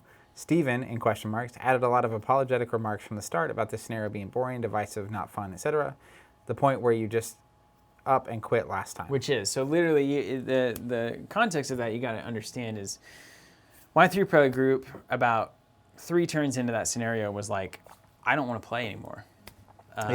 So we stopped, which was interesting. So then the comment goes on, that is fine, but I have a hard time believing that the negativity would not affect Zach, which I think it did. As other commenters have stated, you got stuck in your traditional roles, fighting, cluing, instead of assisting each other, being equally poor at everything. Zach's deck was full of 2 icon cards for the Crystallizer. That's perfect for the scenario. I suspect you also shuffled the deck sloppily. Drawing 3 enemies was really bad luck. But they were not hunters and had 2 means of evasions, depending on your cards. 2 bad odds means of evasions. I played the scenario 4 times, and have always liked the scenario. From my position, being a Lovecraft fan, I would not object to being the Ithian for the next 2. That being said, a lot of Arkham Horror players are playing it for different reasons, like yourselves. Your reaction proves that for some or many players, impossible to know, this is utterly devastating and totally outrageous. I think you have built very strong decks with a lot of engine building, and it is clear to me that that is a great part of your enjoyment. I think a penalty cop-out would have been a proper design decision for these reasons, and maybe even a reward for trudging along as a cone-shaped worm for the rest of the campaign would be in order. It'll be very fun to see what the return to 2 box will do for this scenario. Anyway, I hope you have more fun in Depths of Yath. If you play it, it should be to your liking. It was too, wasn't it? Yeah. Now here's the question. So one of the key principles that is at heart in that scenario for me is, as mentioned by Frederick there, is this idea that for people who come from deck construction games, which we are those people, right? We are that audience. A tremendous amount of the fun of a game like Arkham is knowing that there's a challenge that is pretty much set. There's going to be skill tests, there's going to be damage in horror, and our job is to build a deck that's efficient enough and synergistic enough to excel in that environment and to overcome it. And we have to be clever deck builders, we have to be smart, and we know the terms, right? It's like, do as much damage as you can. So Switchblade doing +1 damage is better than a weapon that does no damage, or no +1 damage. Like being able to grab 3 clues instead of 1 with deduction is really good. So we know action compression and speeding up our efficiency.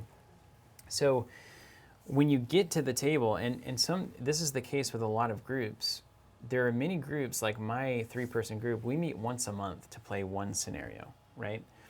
I think there's probably a decent number of people that get together once a month to actually play this game. And like, I spent the day before coming to the table for City of Archives, spending like 4, 5, 6 experience, making decisions about what I wanted to upgrade, kind of looking at my deck and making sure it was functioning well, doing some test draws to make sure everything was okay, sat down at the table and didn't get to use any of that stuff that I had put into the deck building process.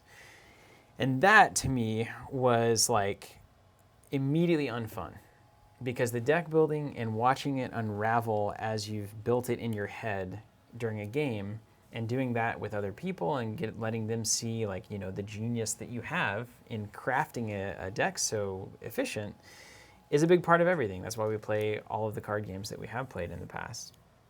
So taking that aspect away is going to be bad for some people. I think if you come from board games, it's probably not as big of a deal. If this is your first LCG, your first deck building game, it's probably not that big of a deal. And that's fine. It's okay to have a divisive scenario that some people are going to like, some people aren't. But I think where I would say, and I said bad design, I don't mean to, like, you know, throw that out there with any kind of, these are all opinions. But I think the mistake in that scenario is in the resolution, in saying that if you have people who don't like this scenario very much, and they accomplish the minimum needed to succeed in getting the act advanced, regardless of your little parenthetical text, if somebody doesn't like it, they have an escape button that they can get out pretty quickly. And it's like, okay, we pressed it because we were not enjoying ourselves. And in response to that, the reward, or I guess the reward for succeeding at the act in the most minimal way, because you wanted to get out as fast as possible, is that you get to do the unfun thing that you tried to get out of as fast as possible for the rest of the campaign. Like, I think that is where the decision is poor. I would much rather have seen either replace your card with a Yithian forever or take 2 physical trauma and 2 mental trauma, because it was really hard to get back into your body, and now you have to suffer through this, or be a Yithian, like your choice. If you didn't like this, then here's an option. If you did like it, then here's another option. Yeah. I think if you know that it's going to be that kind of a scenario that is divisive and that some people are just not going to enjoy, at least give them a way to not have to suffer through that for the next 2 scenarios. I think I totally agree, which is like the actual scenario itself doesn't bother me at all. Like getting transformed into an alien, it's like, you're out, you're not you, you're not with your stuff, you have to figure this out, you're alone, you're scared, you're in a prison, like this is a creepy scenario. That doesn't bother me. What really got to me though was, particularly because I'm new to Arkham, right? And imagining the scenario where I'm new, where I'm bringing someone new to this experience, and the recognition that in every scenario up to that point that I had played, the scenario presented, here's what you need to do to complete this scenario. And then once you complete it, you're done. Like we dunked the Mexico City one, right? And it was like, super close, and like it was really, and we barely got it through. And literally in the archive, like what's the name of the scenario? City of Archives. City of Archives. We literally completed what it said you could complete and leave, and I had no cards left in deck. So it felt like another dunk. Yeah. It was like, we have a minimum goal we have to hit. And I thought, as a player, literally every scenario before that, was like, here's what you have to do to dunk it. And it's like, we need 3 of these things, or complete 3 of these things, and we can get out of here. And by the skin of our teeth, we did it. So in my head, I'm thinking, it warned us it's going to be bad if that's all we do. You get some trauma, right? So I was the game like, deals in trauma. Yeah, That's I how was like, scenarios I'll get deal some with it. trauma. We might get a weakness. Like we might Maybe lose minus certain resources, no things, or we mulligan, might yeah. something bad's going to happen. But also up to that point, there had only been one scenario where it really felt like it was close. So I was like, you know what? It would actually. I'm kind of cool. One, I want out of this scenario as fast as possible. Which, if I were transmuted into an alien, I would want out of that as soon as possible. Yeah. I think that's how I would I'd be like, I need out. Yeah, let's go back home. But anyways, so the recognition that it's like in my head, I was like, okay, the next scenario is probably going to be a little more challenging, but I'm okay with that. I would As long as actually, I'm Tony. I would actually take a challenge at this point, because like I don't want this anymore, and we can get out. It'll be tougher, but like we can deal with that. Then you get out, and it's like, well, now actually that thing that you didn't like at all. And another side note to this, I think there's a lot of ways to do this way more successfully, which is if the penalty for, like, one, they should never tell you you complete 3 and you get out of here, if that is going to result in that outcome, possibly. Yeah, right. I don't think, if we failed that scenario, Right. and then it was like, oh, you failed, now this really awful, horrible thing, but like when we're doing the thing you told us to do, and then that's what happens. So, that said, I think there's a lot of better ways to do it. What just takes it to an 11 for me on frustration was in thinking about this. If that had been the first scenario, and it didn't go how we wanted, and we didn't enjoy it, and we could then either restart or opt out. Right. Or play the rest of the scenario as a Yithian, which might be a fun challenge for people who have exhausted all the challenges. If it was the last challenge, yeah. where it's like the resolution is like, you actually became an alien and like failed, like we got lost at time here. Also fine. In the middle is the worst, because it's like we were 20 hours in, and then we had a strong association with our characters. Yeah, so you get attached to your character, you've been building it, and then they literally just dump it in the middle. And so like, all that to say, it's fine if you want to make that the case, but what would happen if that was how every campaign went? If in the middle scenario could go that poorly in the middle of the campaign, I think what you would find is a lot less people would be playing Arkham. Or a lot less people would just be following the instructions. Or like they would just ignore it. Just be like, 100%. Ignore that. Yeah. And so that's where like, just all that combined, it's like, why? Why did this happen? You can do the one scenario. I think it's fine, right? It's a cool mechanic. It's a cool idea. Some groups are going to love it, and we heard from some people who absolutely loved it. They had a great time, totally revolutionizing their thoughts about how to play Arkham by having to go to this 2-2-2-2 with double skull icons thing. It's like, okay, cool. This is like a refresher moment where we have to rethink about how we approach this game. And that could be a great time, and it could be a great challenge, and some groups are going to love that, right? For other groups that are attached to their characters, that are obsessed with building efficient decks, that get a lot of joy out of that particular aspect and the synergies between their character and the decks that they've built, being able to play assets, those kinds of things, that's just going to be frustrating because it's not why you're here playing Arkham, right? That's not a big part of your enjoyment of the game. And again, it's fine to have that divisive of a scenario if you can move on from it relatively easily and then just keep going, right? Yeah. But the moving on from it easily equaling the continued suffering through it, I think is the biggest mistake from a resolution design angle. It just was unnecessary to make people feel like that during this cycle. Give me trauma, give me damage, give me whatever you want. Like, make it hard because I didn't do what you wanted, but don't force the now you don't get to play the game that you want. And even on 4 successes, that's a possibility. You still draw something from the bag. Yeah. You drew 2, but you still draw 1 if you only get 4. And so random chance could say your entire group is now at the end forever, even though you did 4, which is 1 more than success. And I think a really good comparison is when you start thinking about this in terms of a role-playing game. And it's like, in my mind, this is like a role-playing card game. Mm-hmm. I'm playing as Tony Morgan. And so I'm playing through a story, and that's why I'm not attached to winning or losing at the end. Like, that doesn't bother me like it would in I think a lot of other settings. But I'm just imagining getting halfway through a story in a role-playing game, and then any GM surviving real life, if the thing is one, turn you into aliens, but that's not the most offensive part. It's like a weird little one session where it gets weird that actually has the other part of it that's crazy. It doesn't seem like it was relevant. Outside the fact that you might be turned into an alien forever, it has or a time traveling, it's weird not old being ancient thing. Where were the Yithians here? Yeah. But it's like, we could just stick to snakes and cultists and have a great time. At least with Taka and Alejandro, they played a part. Mm-hmm. But it's this is just weirdly. I get it. It's maybe thematic from a Lovecraft standpoint, but it doesn't feel like it's part of the story. It seemed unnecessary. It was the one thing that wasn't at all in line with the experience that was being offered in Forgotten Age as I understood it to be and as it was up to that point. It's okay, it's caves, it's jungles, it's relics, it's ancient stuff. We can stay there. And it's ancient space slugs? Yeah, we don't have to.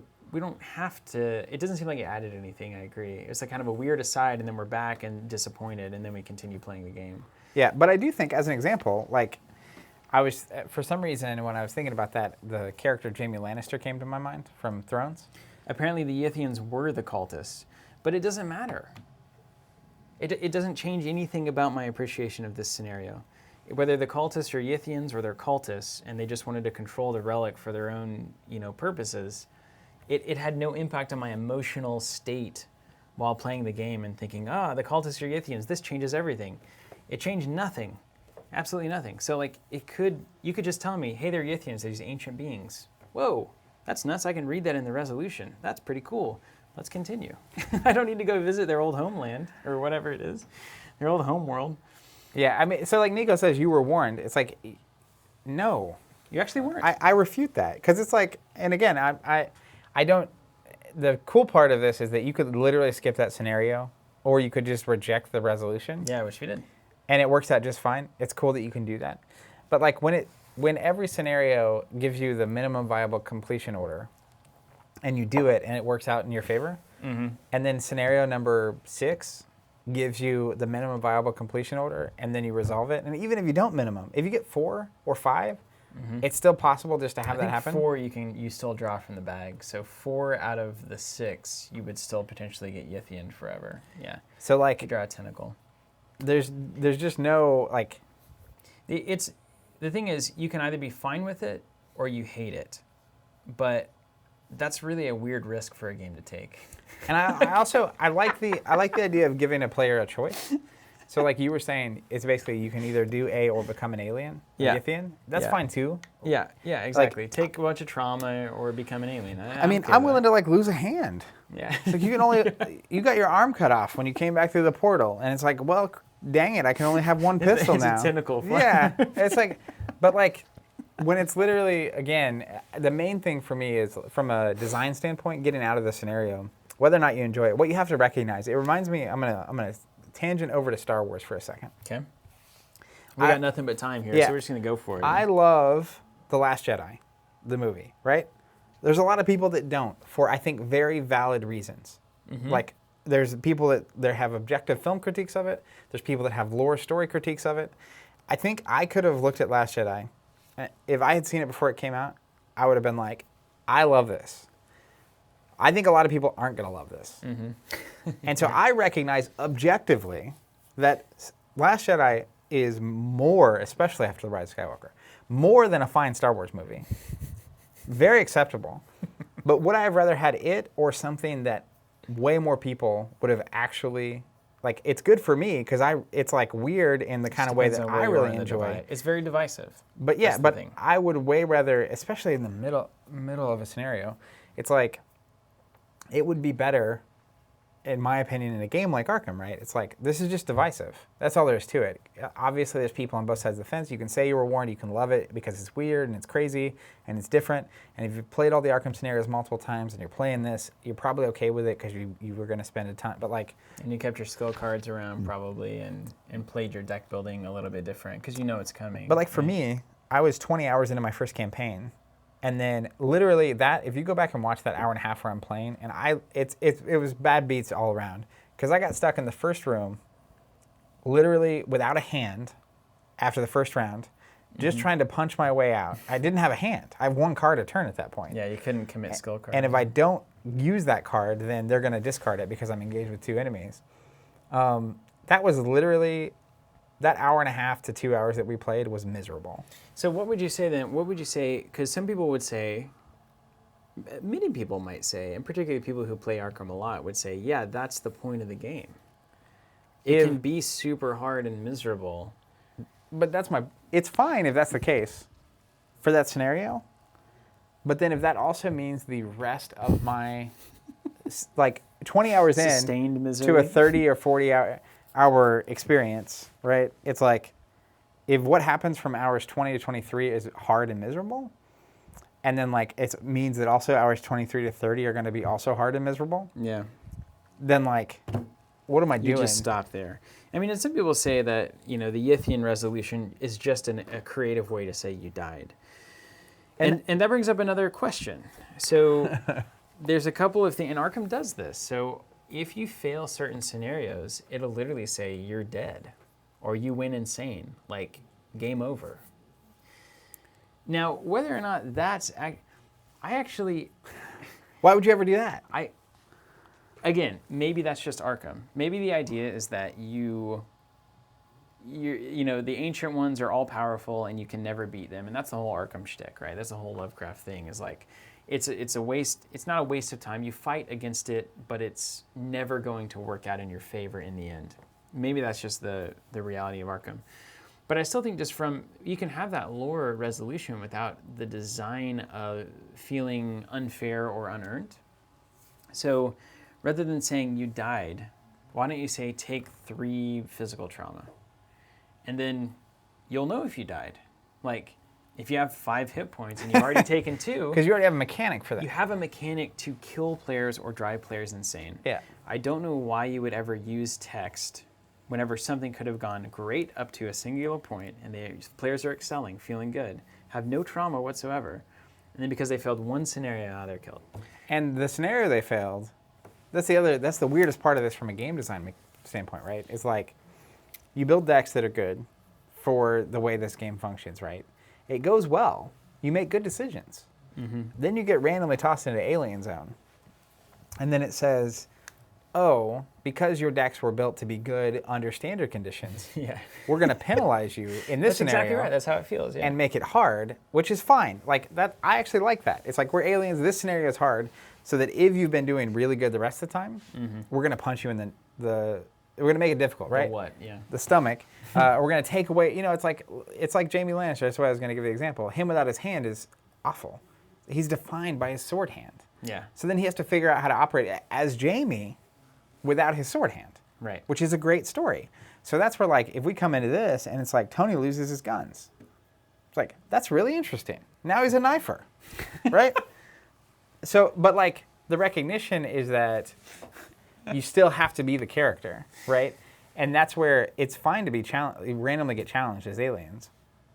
And it's fine. Or time beings, whatever they are. They're not really aliens, I guess. Especially when it's like, if the scenario had said, complete all 6 of these, and then we had only done 3, and then we go insane outright, we get the sanity. I would have gotten the sanity from going insane. And then it also says, well, you can either turn into a Yithian for the rest of the game, or you can take this weakness, and you can take a combined 4 trauma of your choice. Yeah. It's like, choose your beat. Usually...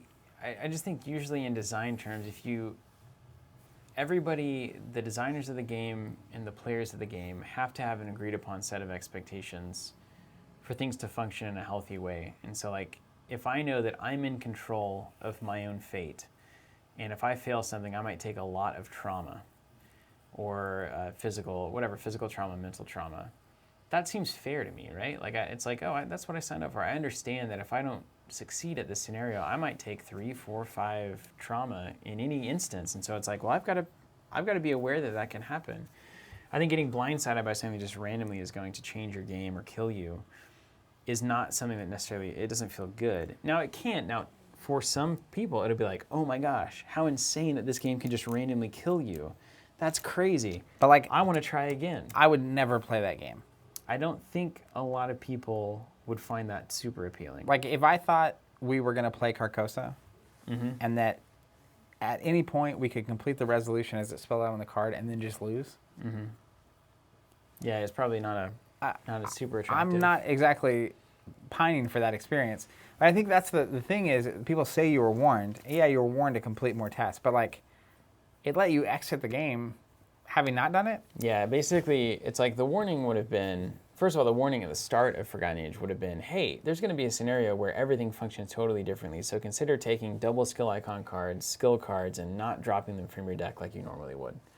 It's like, okay, well, that's some kind of a warning. And the second warning would be, hey, if you don't complete at least 5 of these, you have a chance of being one of these alien creatures forever, so just beware. It's like, oh.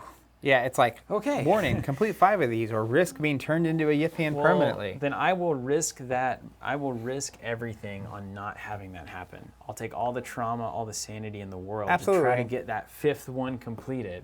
So if that's what you wanted, just tell me that's what's going to go on. And so now if you come back through it and play it a second time, you actually do know because you have actually been warned at that time.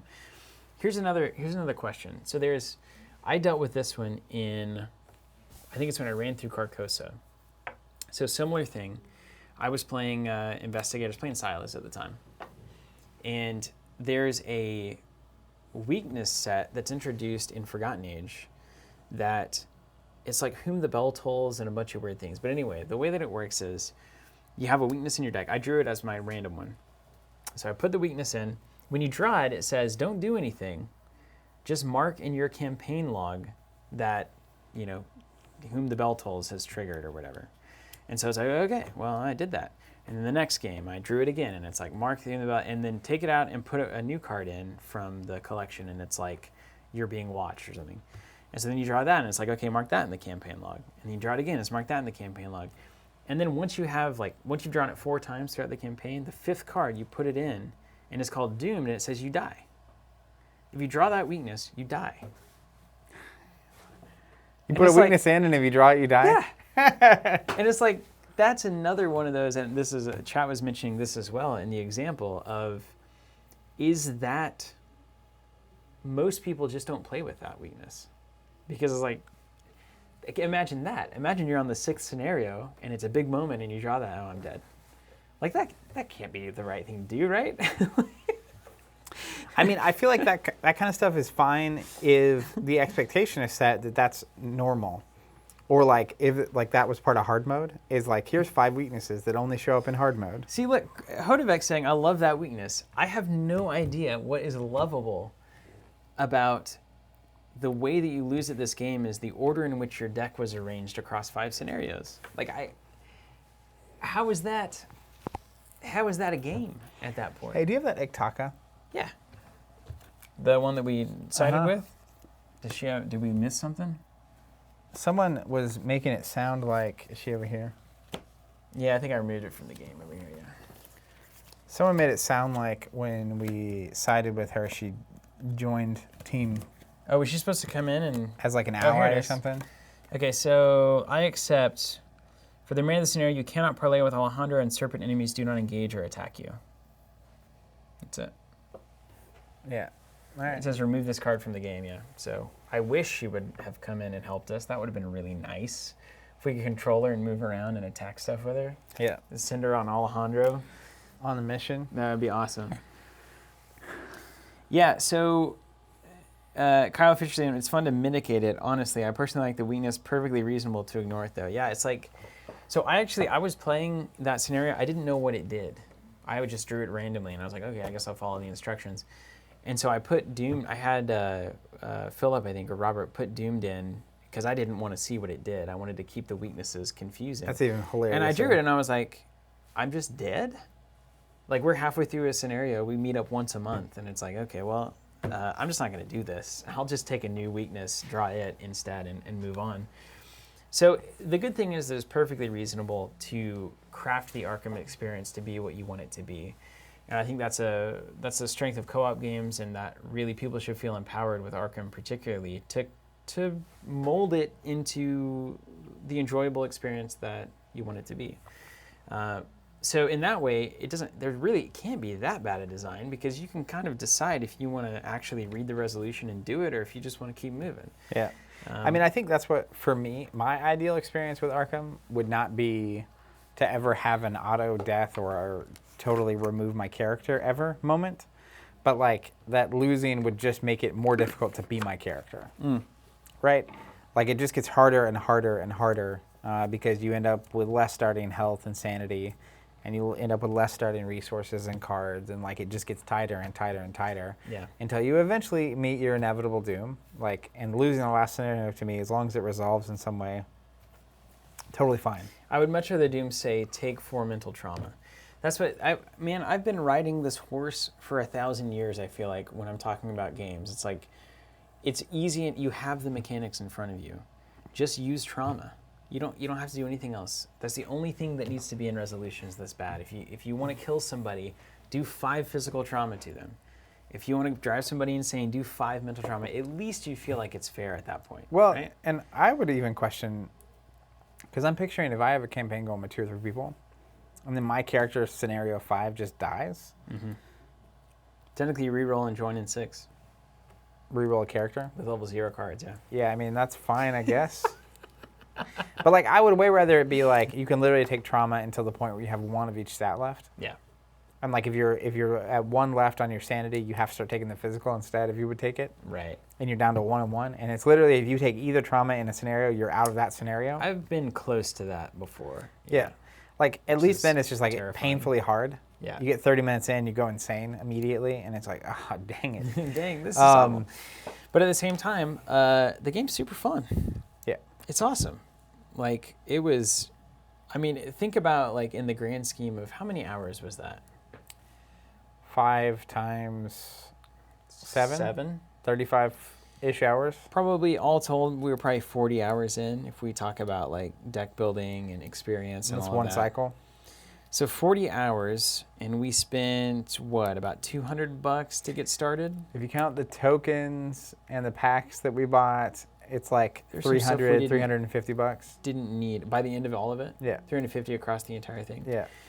So if you think about that, and then that is the biggest investment that we'll ever have to make playing Arkham.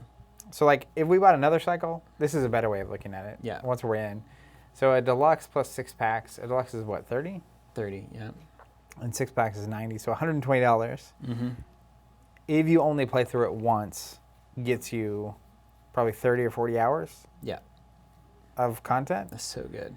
And it comes with all the like investigator stuff that you can use in your other scenarios as well. Yeah. So Right now, we could spend $90 and play through the entire Dream Eaters campaign, once it finishes at least. because we already have the box. Yeah, because we have the deluxe box. Yeah. And like I'm curious now to look at what actually comes in like a return to box. Mm-hmm. Because I would probably want to do most of these campaigns at least twice. And having a return to box means I would really go back to it. We could do $90 right now and do Circle and Done, because we have 2 packs from Circle and Done that we bought for the investigators. So we buy the deluxe and 4 packs.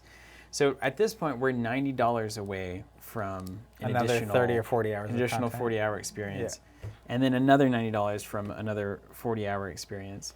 And so by the time, if you replay any of this stuff once, the value is tremendous on this. And honestly, I would play through Forgotten Age again, as it stands right now. I definitely would. I'd pick 2 different investigators. I would also know a little totally bit more. skip City of Archives. I would skip City of Archives. I would know a little bit more about what's going on, and I think we'd do even better. Yeah, and I think it's supposed to be a couple months from now. The Return to Forgotten Age is supposed to come out, so I would also happily do that. Yeah. It's like a $30 box, and then you revisit it with a bunch of changes. Yeah, that'd be cool. That'd be very cool. All right, you guys got questions or comments? We've got plenty of time here. We got at least a half hour, so let's chat about it. Yeah, I have questions. And knowing me and watching what we've been doing, I would love to know what investigator you'd love to see me take through whatever it is the next campaign. People ask if we're going to stream more. It's likely that we do. One of the challenges we're going to face right now is that product is limited, and that's going to be a challenge. But if isolation keeps going, we will definitely be playing some more Arkham. So Retro Daniel on YouTube saying, I've replayed all of the cycles at least 10 times each. Nowhere near bored. I mean, that's insane. It's so true, though. You can take same investigators, do better. You can take different investigators. You can take same investigators, different builds. You get different. I mean, the number of investigators we could take through Forgotten Age, even with our collection right now, is like 20. Yeah. That's crazy, right? That's insane. Okay, what was our favorite scenario of the Forgotten Age? My favorite scenario of Forgotten Age was the one where we kept descending into deeper and deeper levels. I thought the mechanics of that were super cool. Mine was the slam dunk into Mexico City. Yeah, that was tough. That was a fun one. I like the locations going back and forth, and then us barely pulling off that Hail Mary. Okay, what class do you like the most, find the most useful? My favorite class is Survivor. I have no idea how to answer that. Yeah, you don't know. You've only played. You've really kind of played Survivor Rogue, but Tony's also kind of plays What's like green? a Guardian. Green is Rogue. And then Red Survivor. Yeah. So I really like Survivor. I think Seeker is fine. It's kind of boring for me. It's not that boring. It's not as boring as I've never played Seeker heavy like I did this game. I just knew we needed a clue gatherer. It was actually pretty cool. Like Pendant of the Queen with Mandy was great. Having the relic search, you could get really powerful with Seekers, and it's fun. But I like being on the edge of my seat, like Survivors, and I like mitigating luck with. Now, if you'd had 2 Luckies, if you'd had 2 Live and Learns, 2 core sets is really handy. I love those early core set Survivor cards, so I've kind of been sold on Survivor ever since. I just like mitigating odds, and Survivors are pretty good at that. And then Rogues are all big risk, big reward, right? So I feel like, Zach, you're probably on the Rogue train if I know you best. Joe Terry asking about the board. We're just using, this is an early prototype of the Forgotten Age. We did it in a stone texture. It did not turn out nearly as well as the inevitable Forgotten Age board. We're using it to mark where our picture-in-picture is. So like when we go here, you can see us in the little box right here. And I can, yeah. But we do have a Carcosa-inspired board on the way. It's very close to being done. We're working in materials right now. Just watched the Netrunner stream. This from Nameless Space Trash on YouTube. Was blown away at how cool the game is. What do you guys think the best card game still going is right now? What are you having the most fun playing? Right now, I mean, Arkham's one of the best. If we're talking about competitive games, I have high hopes for Flesh and Blood. I'm going to be honest with you. I've been thinking about it a lot. Me too. Ever since I played it, I've been like, this is something new and interesting. It's different, which I really enjoy. Netrunner is one of the best card games. I'm sure that game's still going. If not the best. Yeah, we've lost some recently. Destiny just got canned.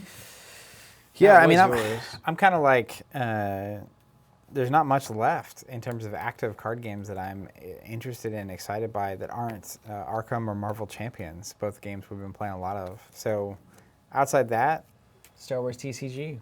Yeah, I've been on a kick of going back fun. and playing old games. Star Wars CCG, Star Wars TCG, Middle-earth CCG, getting draft cubes together for all that, and building decks and stuff. Jez Pizza, I know you guys don't like digitization of board games, but this game translates very well to Tabletop Simulator, and I've been able to play a lot in quarantine because of that. I have no doubt Arkham would actually be pretty good in board game simulation. Donald Singleton, I've been enjoying all this content. Thanks, guys. Thank you for being here, Donald. Alex Kaiser saying, I think Steven should play Silas because he likes Namor. I have taken Silas through every one of my experiences in Arkham except for this one. So I've been playing him a lot. And I cannot wait for Innsmouth because I hope all of the investigators are like seaworthy sailors and whatnot. Well, that's the next cycle that comes out, right? Yes, I cannot wait. When that cycle starts, we might have to just stay on top of it with the live streams. We will. Think, Zach here suggests stick with Leo Anderson or maybe Tommy Muldoon. I think you'd like Leo more than Tommy. Who's the one I sent you a picture of the other day? Joe Diamond? Joe Diamond. I think you'd like Joe too. You like that hunch deck. You like having a little luck of the draw. Videk saying if we play Circle and Done, take Diana. Mystics are weird to me. They always seem too good. Joe Platt, Zach, if you fancy trying investigating, try using Ursula from Forgotten Age. She's cool. So Ursula Downs, is that her name? yeah, so her ability is as a free action when she moves into a location, she can take a free investigate, which is pretty strong, That obviously. seems pretty good. Let's see. How do you store your cards? Poorly. Right now they're just on the table. And they're going to go into one of those white cardboard boxes, and it's something that I've been wanting to solve forever. I think all the solutions are bad. Nico says, make sure you don't play Unspeakable Oath in Carcosa. Oh, we will, and we'll have plenty to say, I am sure. Or maybe we won't, because it's going to be unspeakable. JP saying, would you recommend any of the scenarios of TFA to be picked up just as a standalone scenario? I'd play that cave diving scenario as a standalone. I think that scenario is is my deck capable of winning an Arkham campaign? That's a good test scenario to say, like, can you get through this? If you can get through this, you probably have the fundamentals covered. And I feel like we avoided one stage deeper, which would have been bad. Yeah. Hello, Bob Fetish. Well, here's that. Rob Charter, what happened to the giveaway? We're going to give something away? We talk about giving this stuff away. Giveaways are hard to do. Not What do you want really. to do? You want to just pick a random name? I might just pick a content subscriber. Don't make me have to Member. find a new solution to my picture-in-picture. We could give away... It's got a cool like sparkle going on here. You like that one or do you like the red one? Ooh, let me look at it. That's the other prototype, early prototype. Nice. I don't know. How do you guys feel about these? Yes, Silas will definitely get Harpoon and Net. I can't wait to see what they actually do. Stephen Collins, we have tried Exceed from Elbow 99. Play the spoils. Boy, I've gotten in and out of spoils about 20 times in my life. Mark the Davies asking, did you ever play Doomtown Reloaded? Can you but pan down to the didn't screen stick, for a to second? be honest with you. I could never get a hold of the rules. I didn't have the patience for it, and there was a lot of losing on turn 1 and turn 2 that I just didn't get going It became on. more of a land holding It scenario. was an area than- control game, than and I we thought expected. it was a shooting cowboy shootout game. Rider Guy 911 woke up early enough. Good morning from South Korea. Morning. Good morning. Alex Kaiser, I really like the stone board. You guys should sell it. Popular format. Yeah, that's cool. Just Pizza saying on that cave diving one, just keep going as long as you can. And That's then get cool. wrecked eventually. Both look nice. Nice. Red is more of a clay feel. It is. That was the idea. It's supposed to look like old pots. Like the stone board, you should sell that. I saw that. Arkham suitcase for the player cards. I've seen those suitcases around. Stone looks great. It's kind of got, this is an early one that didn't turn out very well. It's got bubbles in the resin. You see the little sparkles in it though? It's got some. Well, that's not by design. See how much better this one looks? Like in terms of, Yeah. just like this one looks like plasticky. Yeah, it does. It's like the process wasn't as good for that one. Yeah. And then this happened. Yeah, that one's waxed. It's a lot better process. Looks Yeah. awesome. Red one's probably better for a giveaway. You want to give one away? I'm down. Do you want me to figure out how to do that? I can get a spreadsheet and do a random poll here. Maybe we should do a random. I was gonna say random poll and see if they're on chat. Yeah, I mean, that's too kind much of work. fun. Okay, grab some room time to get started in the expansion. You guys maybe take the dive. John Burlingham. Well, welcome. Welcome. We're glad you're here. Danny M asked the question on my mind, have you guys learned anything about playing with each other every day? It's just same old, same old. Same old, same old. We used to do this back in high school. Star Wars TCG, we streamed that yesterday. I had so much fun with that. It was basically like in high school, we had band first hour in the morning, so we play before band if possible. Then we play at lunch, then we play after school, and then we play on Saturdays. So, and then if we got done with like trig calc early enough, we would either talk about it or flip our desks around and play in class. Basically at every chance. So we've been doing that for a long time. And then in college, of course, we had summers. We were playtesting spoils that first summer, just every day. Constantly. I have an idea. Yeah. We could, instead of doing it the other way around, we could have anyone on the chat right now that is a content member post. Then we could pick one of those and verify that we have their information to send this to them already. My gosh. It's not that crazy. Or you can just figure it out. Red board given away somehow. We could do content members on the chat, number 1 through 100. That's what I'm saying. They can do a just random comment, number. and we're only going to send it to you if we look you up and we have your address because you're a content member. We could do that. That's fine. That's more. I'd love to do that. Okay. Do you want to? Sure. I'll post in case anyone's been on the fence thinking about it. We're going to give this away to a content member. I'll go get a random number. I'm going to link to it in chat. Give a number 1 to 100. Me? No, just make sure everyone types in a number 1 to 100. All right, so if you're a content member and you're watching on chat, give a number 1 to 100. And Steven's going to have a random number, and whoever gets closest is going to get it. We're going to verify that we have your information and do that whole thing.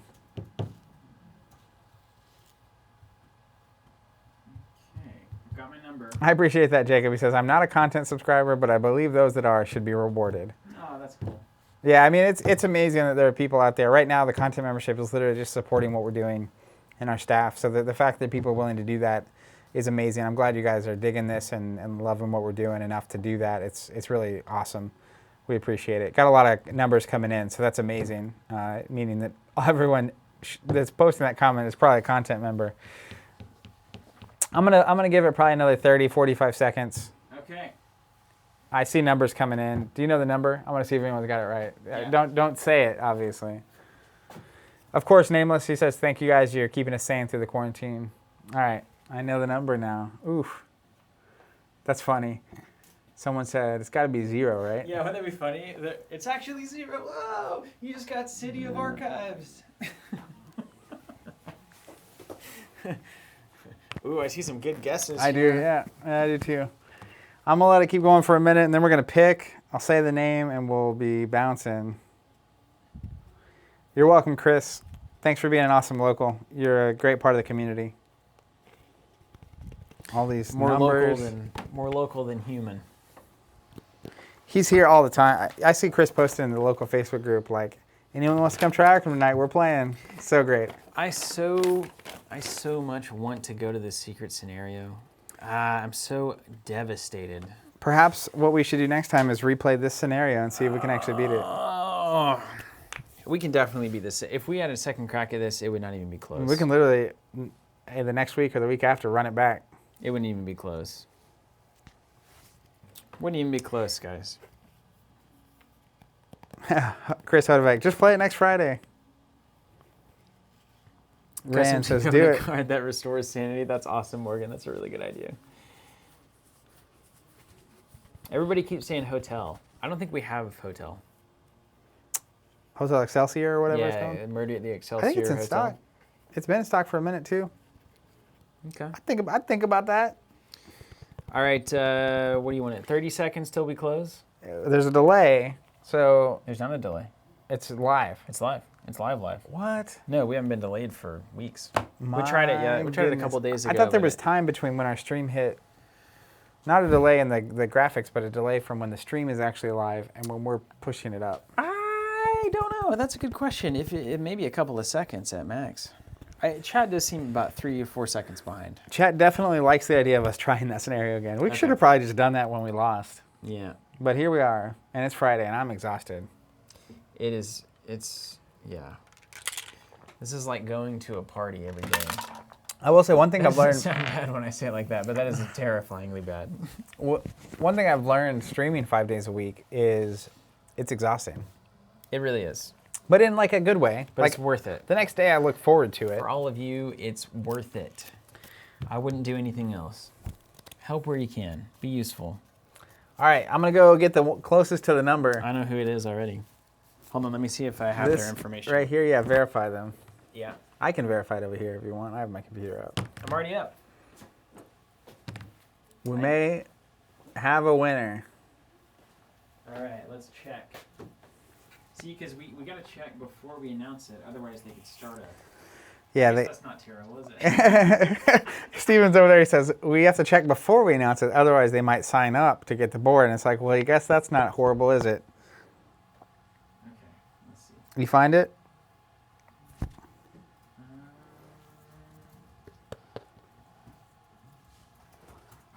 I have a secondary methodology I'm going to use because you never know. Sometimes people's names are different on the system. So the number that we pulled up on the system. Don't say it. Don't say it. Don't say it. Steven wants me to wait. Let's Well, see. if the person is up not being verified, we'll just choose a new number. Yeah, You know what I mean? I do. Okay, how about first? What up, Echo? Yeah, drums. Chase.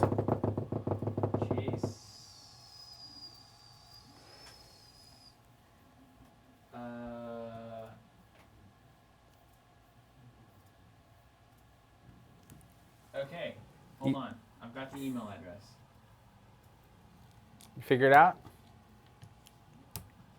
I have what I need. Okay. Yeah, we got it. It's Chase Jones. All right, we're good. It's Chase Jones with number 89. The number we drew is 85, and you were definitely the closest. Chase, thank you so much for being a content member. Thank you to everyone else that was also guessing. We're talking about a lot of ways to really thank and reward the people that are signing up for those. So if you're interested in checking that out and supporting the content we have, check out our content memberships. Chase will be sending you this red prototype board, and hopefully you enjoy it. And again, everyone that's been on the chat throughout this whole scenario has been absolutely phenomenal. You guys have been great, super helpful with all the rules and just interacting. It's been really good for us. We're in isolation. We're seeing each other and our wives essentially. So it's been a great experience. My first scenario, my first campaign through Arkham, quite memorable. Yeah, big you do fan. it again, right? Well, we're going to do it again. So hopefully the answer is yes. It's just so good. Yeah, thank you guys so much for being here. This is the end. It's funny though. We've worked through it. Usually takes me 7 to 8 months to get through a campaign. We did it in like 2 or 3 weeks. Yeah, so it actually is cool to have it so close. When we were doing it daily, it's like, wow. That's how you get better at Arkham, by the way. 5 in a row. It was crazy. You just got to keep at it and keep playing it like that. All right, I'm going to get us out of here. We're going to go Sleep. have a weekend and some sleep and enjoy this really nice weather actually in Tulsa today. So I need to just lay outside for a second and clear my mind. We appreciate you guys so very much. Thank you for everything. And stay safe, stay healthy. We'll be back on Monday. We'll see you then. Awesome. Theodore's saying, thanks, guys. He's been playing for years, but we still taught him, which is awesome. Yeah, it's like I was saying earlier, and like Steven just said, it's been great. Really appreciate everyone being on the chat and watching. The support we've received from the Arkham community the past couple of weeks since we've been streaming with the isolation going on has been immense. Thank you guys all for that. Stay tuned. We have plenty more coming for Arkham, and we are super excited about some of the stuff we're working on. So be safe, stay healthy, and we'll see you guys next week.